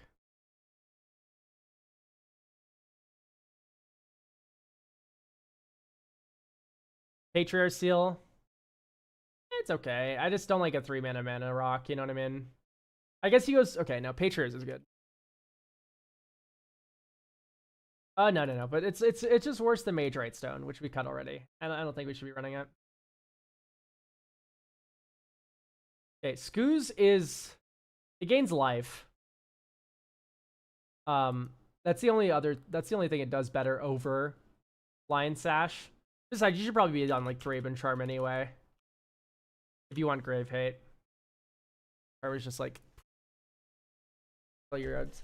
Why are 3-mana rocks bad? I'm newish. So they're not bad generically, Tony. They're bad when your commander's 3-mana and you want to play it on turn 3 every single turn.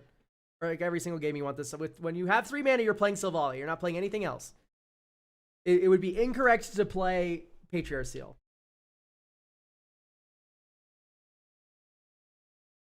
So like, why would you run Patriarch Seal? I'm going to also argue that Crashing Drawbridge is kind of mid. I don't even like Concordant Crossroads that much, although in here it's probably fine. It's just like, God, it's so dangerous. Okay, so 9 more cards. God, I'm trying so hard not to turn this into Hate Bears, guys. I'm trying so hard.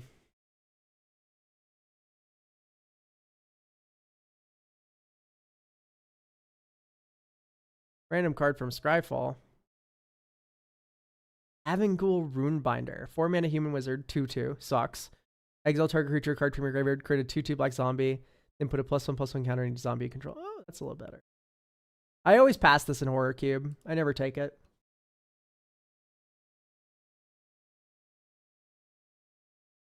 Ugh.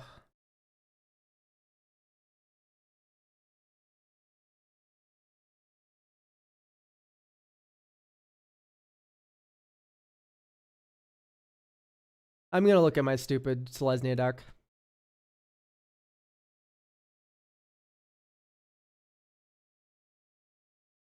Teague is probably worthwhile. 1, 2, 3, 4. Oh no, it shuts off a bit of your deck. Never mind.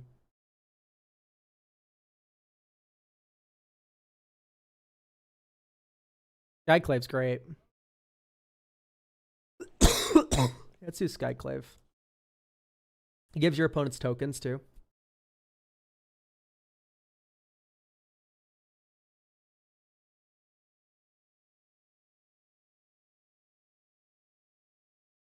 I've never been to Stewart's.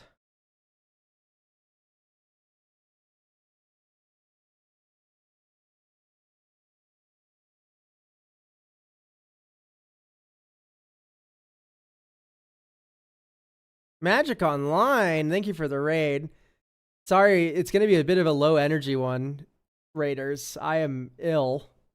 But welcome to the stream, everyone. We're currently looking at a Selvala Explorer Return deck that's kind of built around Stormherd. And so that's the vibe.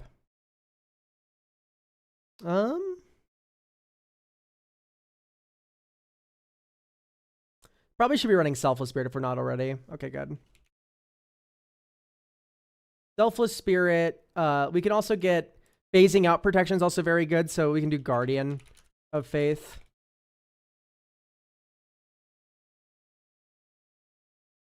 Lauren of the Third Path.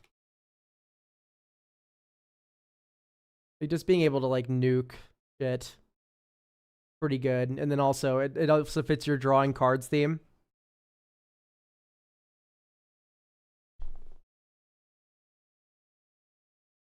Yeah, I was okay. Isn't Wirewood Lodge like $1 million? It's $4. That's not bad. It's already in the deck. I'm blind. We can run like Symbiote though.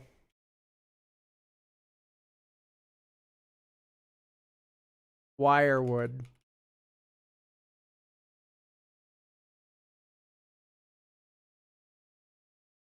Return an elf to its owner's hand. Untap target creature. We have, drumroll please, 7 elves. Maybe that's too bad. You know what isn't bad though is you know what? Let's just only add elves. So Wirewood Symbiote's in. Eladomri. Corvectol. What is the game plan of the deck? Storm Herd. All right, so Eladomri's in. Wirewood Symbiote. Mana value equals 1 type. Yeah, not Wirewood Channeler, right?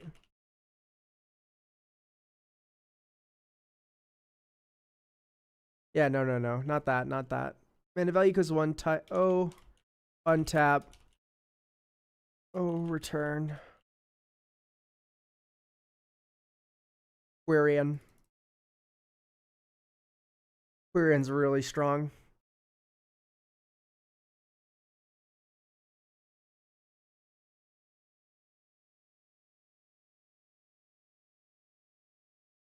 Type elf. Land. And battlefield. Sky Shroud Ranger.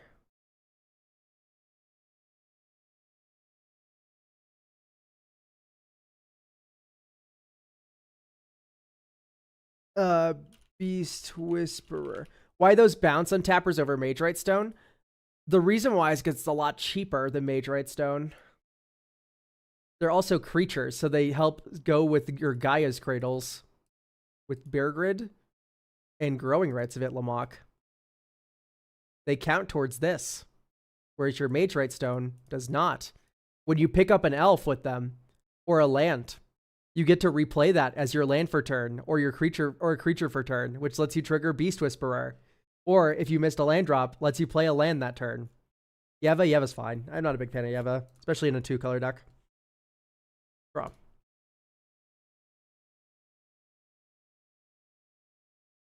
What bracket is this deck? I would call this a 3.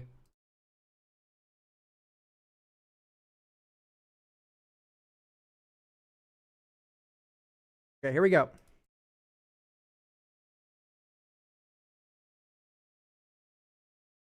How do I simulate what the other decks reveal? Is 1000-Year Elixir too slow as well? Yes. If I don't have Mage Right Stone, then the answer is yes. Cloudstone Curio. I think we're lost in the sauce, YouTube chat. Let's not start.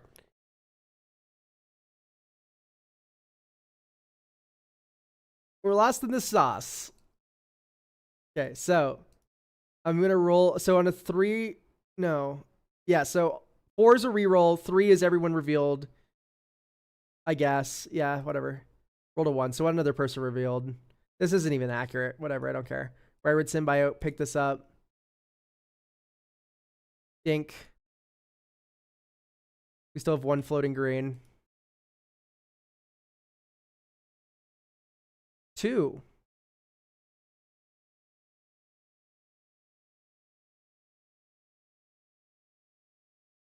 One, 2, Beast Whisperer. 1, Llanowar Elves, draw a card.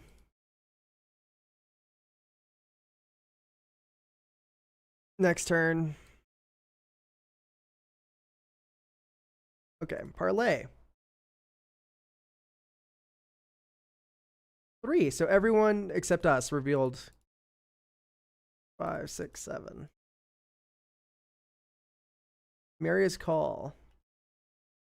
Wrong one. Angel Warriors. All of our non-angels are indestructible until our next turn. This is turn 4. Feels pretty good. But here's the thing.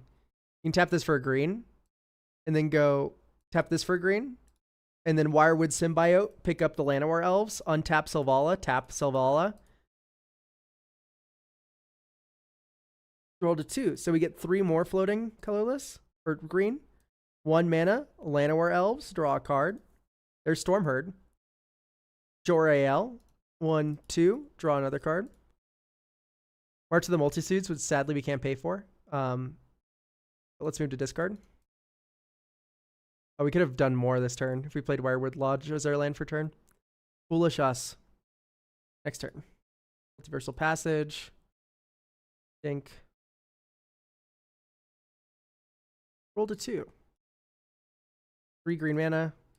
2, 3, 4, 5, 6, 7, 8, 9, 10. Storm Herd. Bunch of fucking birds. And then you go Wirewood Symbiote, pick up Llanowar Elves, untap Selvala, tap Selvala. Roll to 4. So I'm going to say that no one else revealed a land then. So we have 1 green mana. You play Llanowar Elves. You draw another card out of Beast Whisperer. Like here with Beast Whisperer, Wirewood Symbiote drew more cards than Mage Right Stone would ever have done. Okay, 1, 2. Okay, look at that. Pow. Not including the Storm Herd Pegasi, which are going to kill everyone this turn with Jor-El. It's turn 6. That was a pretty cracked hand. I think that's just what happens every single time with this deck. I would keep this hand.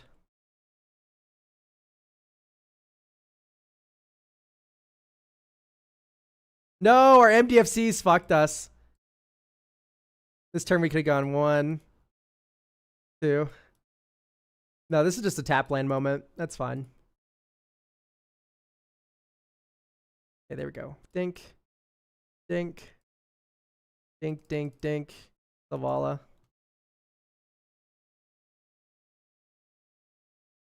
Oh no, we had to play our 3-mana commander on turn 3. Books, it's amazing this is the second time this has happened this stream. May I ask you something outside of this commander right now?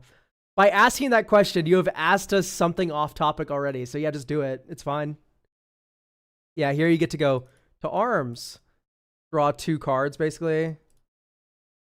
Wirewood Symbiote. Pick up the Ranger.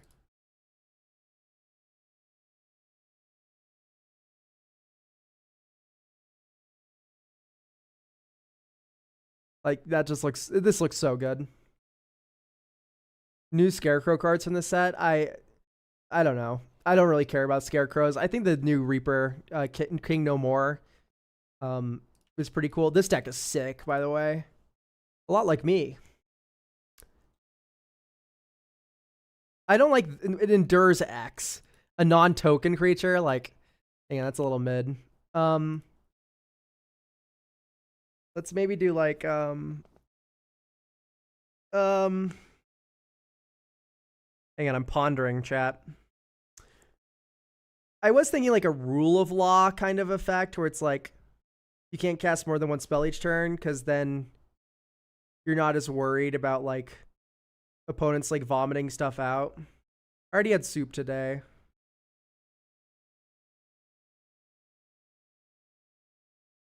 What else should be in this go wide tokens silly deck that wants to do symmetrical tokens? If only there's a white Massacre Worm.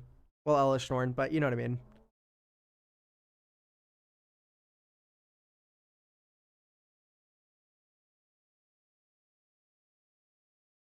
Are you sick at the same time as Trinket Mage? I don't know if Trinket Mage is sick right now, is he?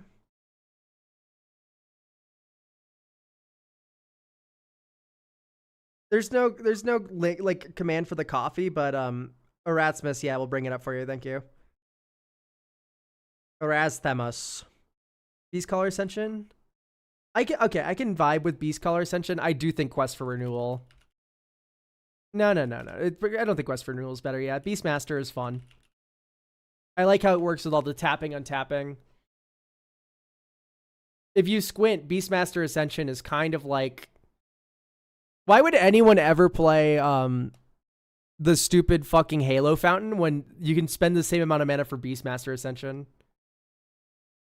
Yeah, there's 5 slots left for next week's stream. So no rush, I suppose, but also like they do fill up rather quick. Typically within 3 days, they're all filled up, so. All right, so. Dropping the link in chat. We have 1 deck review left. Red, I heard you're in a meeting right now. Was the channel redeem removed for deck review? I am fucking ill, Zenthus. I do not want to do an extra deck review today.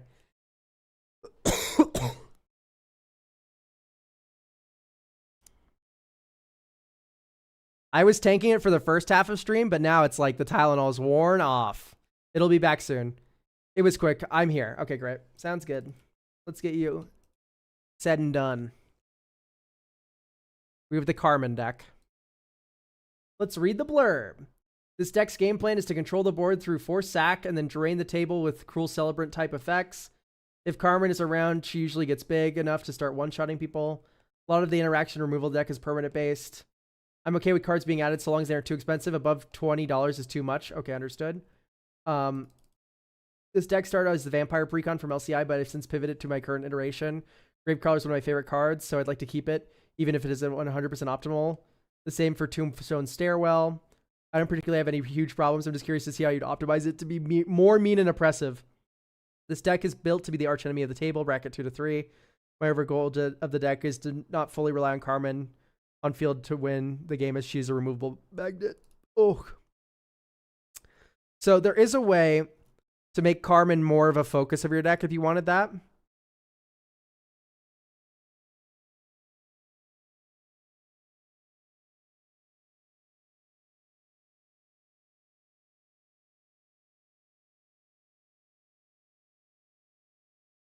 Okay, I'm fucking with all this so far, low key.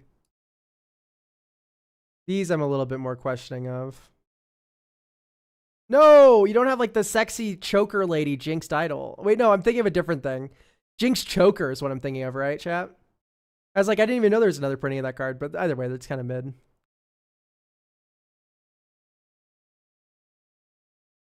Blade of the Blood Chief. That's her Carmen, I see. Not a big fan of Vampiric Rites. It's cute with Carmen that you can loop that. I do think there's better options than that one, though. I'd rather you be playing Luminous Broodmoth than that one. Right, here's Luminous Broodmoth. Hi, hello. Creature without flying dies, return it. I know the other one works with angels, so like if Vein Ripper died, you get it back, but this is just 1 mana less, and it's a creature, which is like 2 things you want more than an enchantment.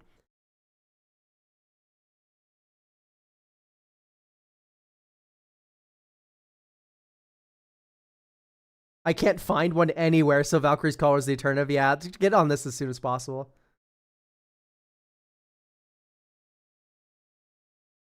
Ugh. I'm gonna sleep for like 1,000,000 hours after the stream. I don't like Solemn. Anyway, I want to get Fanatical. Fanatical Devotion in.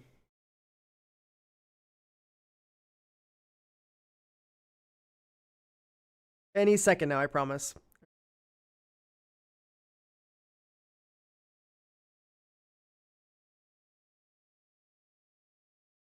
I'm stupid.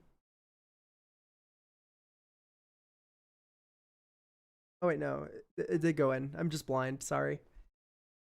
Up for a free review deck? No, I'm so sick, Manamu. I'm sorry. I know it's been 2 weeks in a row that it's been off, but I'm gonna die. Okay, so Fanatical Devotion. Sack a creature, regenerate target creature. This is great with Carmen. You have 1,000,000 shitters on the board. Carmen's the only thing you care about. You can put all the shitters into Carmen. Carmen gets them back. Very good card. Mother of Runes.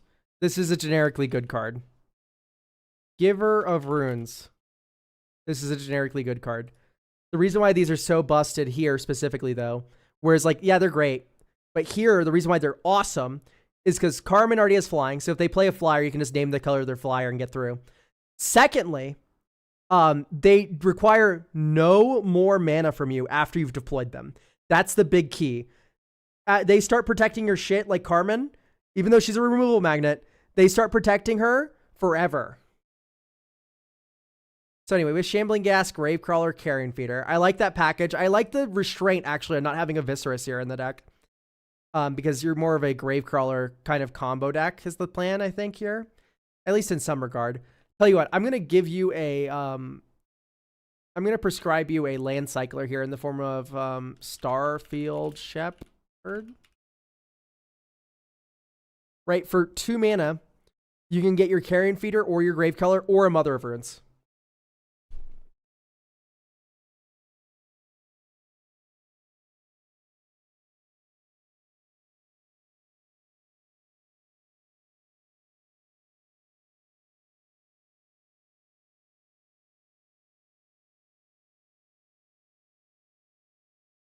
Okay, I'm vibing with the rest of this deck right now.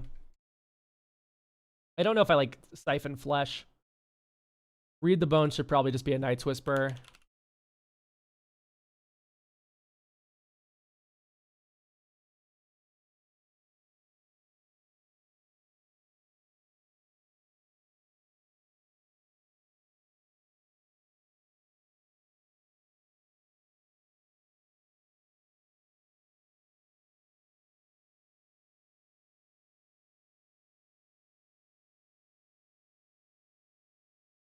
Add Turgid if you want to be evil. I think Turgid is really dog shit. It's not even evil. It's just boring. And not like boring like, oh, you fucking Turgid, dude. I'm going to just scoop. It's like Turgid's actually just a dog shit card. The Siphon Flesh is cute, IMO. 3 sacks and make 3 bodies. It's 5 mana. It's 5 mana. I'm so sorry, but it's just so bad. 5 mana is so much mana.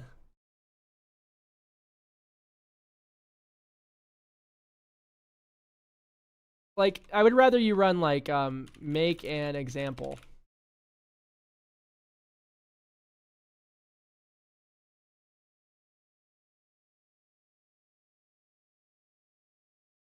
Each opponent, choose your creature piles.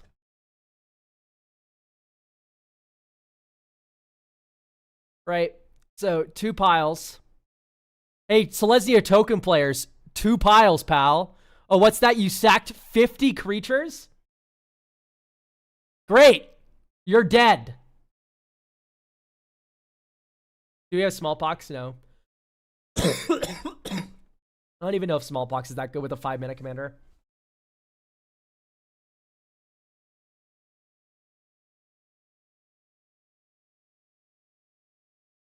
Ooh. I'm going to add Sand Scout. You need more lands anyway. It's something you can return repeatedly to ramp again and again. It's probably just worth it. Goodbye, Alinda's Hierophant. Goodbye, Evolving Wilds. Bye, Swamp. Type Desert. What about Vonus Hunger? Vonus Hunger is pretty good, yeah.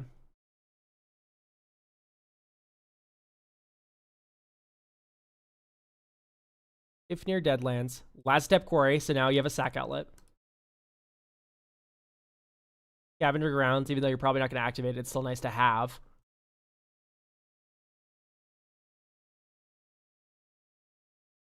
Great. I'd probably cut a Swamp for a Bogart Trawler.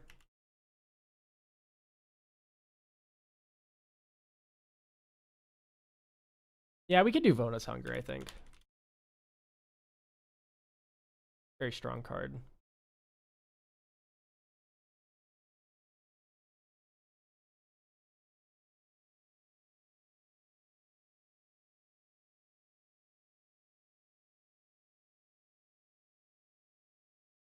Maybe Sifter is too expensive. And besides, I think Sifter should be replaced with the first Pitiless. Like, this should just be in here. And it's Ixalan themed. Think about it. Think about it, chat. Okay, Ruthless Lawbringer feels a little slow, I think. What's your opinion on the Phoenix Airship? Phoenix Airship is very strong. Mostly in Modern and stuff, but it's still able to kill people in Commander, so...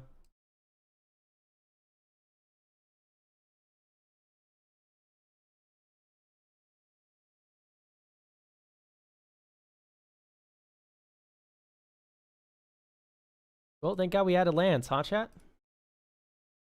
We only have 1 white, so we can't Luminous Broodmoth this turn. We can Alinda. Okay, well, we have less lands than everyone, so now we get to go Sand Scout for Arid Archway. Arid Archway will pick up our Caves of Koilos that we can replay. Ta-da! We now have access to white again. We've made our land drop for turn. And we also ramped. Like, literally, why isn't every white deck playing this card? I do not understand why. All right, I'm going to just play Crafter now. 1, 2, 3, 4. In fact, I'm going to sack Gravecrawler because it's just smaller and shittier.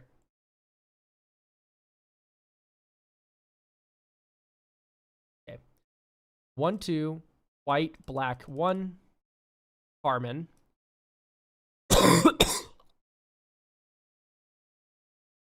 Wing. Next turn. Okay, so we have the City's Blessing, right? We have 6 lands. 1, 2, 3, 4, 5, 6. And then 4 creatures. So City's Blessing's online. Black 1. Black 1, 2. Bonus Hunger. Each opponent sacrifices half the creatures they control rounded up. Let's be conservative and say it's 6. 1, 2, 3, 4, 5, 6. 1, 2, 3, 4, 5, 6. 1, 2, 3. Phyrexian Altar. Sack Alenda. Make 11 vampires. Sack those 11 vampires. Or I guess we can move to combat first. Swing with Carmen. Bring back Alenda. Sack the 11 vampires. And then sack the Alenda again.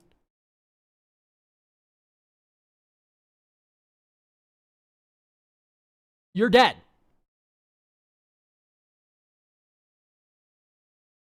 Okay, the only other thing I'm thinking about is like Voice of Victory.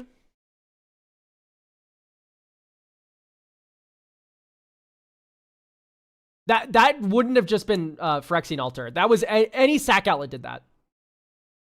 Anyway, Voice of Victory should probably be in. Holy Phyrexian Altar, Batman. I want to point out that any sacrifice outlet does that. Any free sack outlet does that. It did not have to be Phyrexian Altar. I mean, it helped that it was Phyrexian Altar, but still.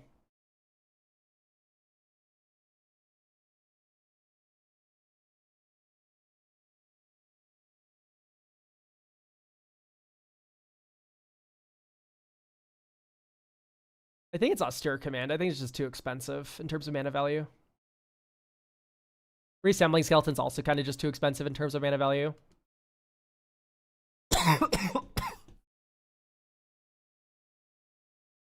Alenda's Hierophant has always done work. Can you reconsider? That's the stupid vampire for 3 mana. Because I don't believe in this card. Whenever you gain life. Okay, so how are we getting life in this deck? Blood Artist.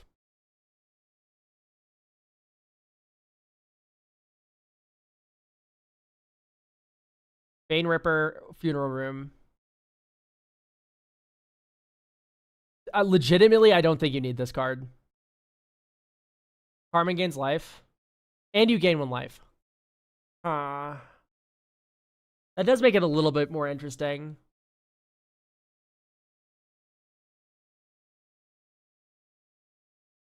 Is there another Alenda that like grows on creature death and then it explodes into a bunch of tokens? Or is Alenda's Hierophant really the best option?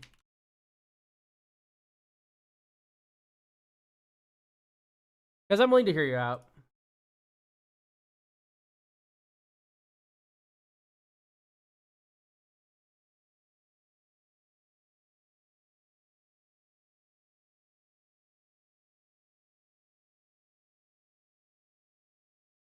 Listen, if you like this deck a lot, you should probably be running a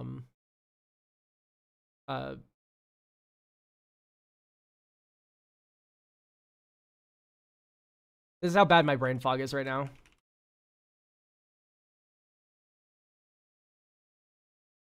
Marsh Flats. It's $20, but like if you like this deck, invest it. It's definitely worth it. And in fact, I'm gonna cut a swamp for Westvale. I think this is really funny. From what I've seen, you go a little wide sometimes, and just being able to go like, okay, a little wide turns into killing you. I think I appreciate that a little bit. I do think this deck's ready to go. I think this is a pretty decent list. So yeah, I cut Austere Command, and another thing backing me up here is like Grave Pack's already in the deck. where like chaining everyone's sacrifices a thing effects. Tragic Arrogance, great for when like the one of Tragic Arrogance, the one real board clear, really good when you run into that tokens player. Make an example, really good when you run into that tokens player. After 2 of these, you're probably falling off with them because you're probably just chaining sack creatures anyway. What are your thoughts on the Hostile Hotel? I think it's dog shit, but it's funny. So why not? This card sucks. It's really bad. It's awful. I don't think this should be in any deck taking itself seriously, but we're playing Commander, so why do we care?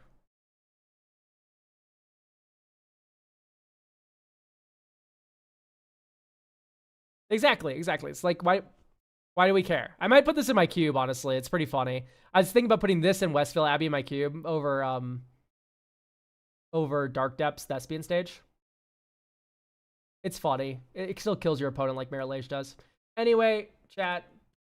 I'm done. I need to pass out. Thank you for bearing with my sick stream. I know it was lower energy today. YouTube, that does it. Go check the description. If you want to get a deck review for next week. Thank you. Twitch, we're gonna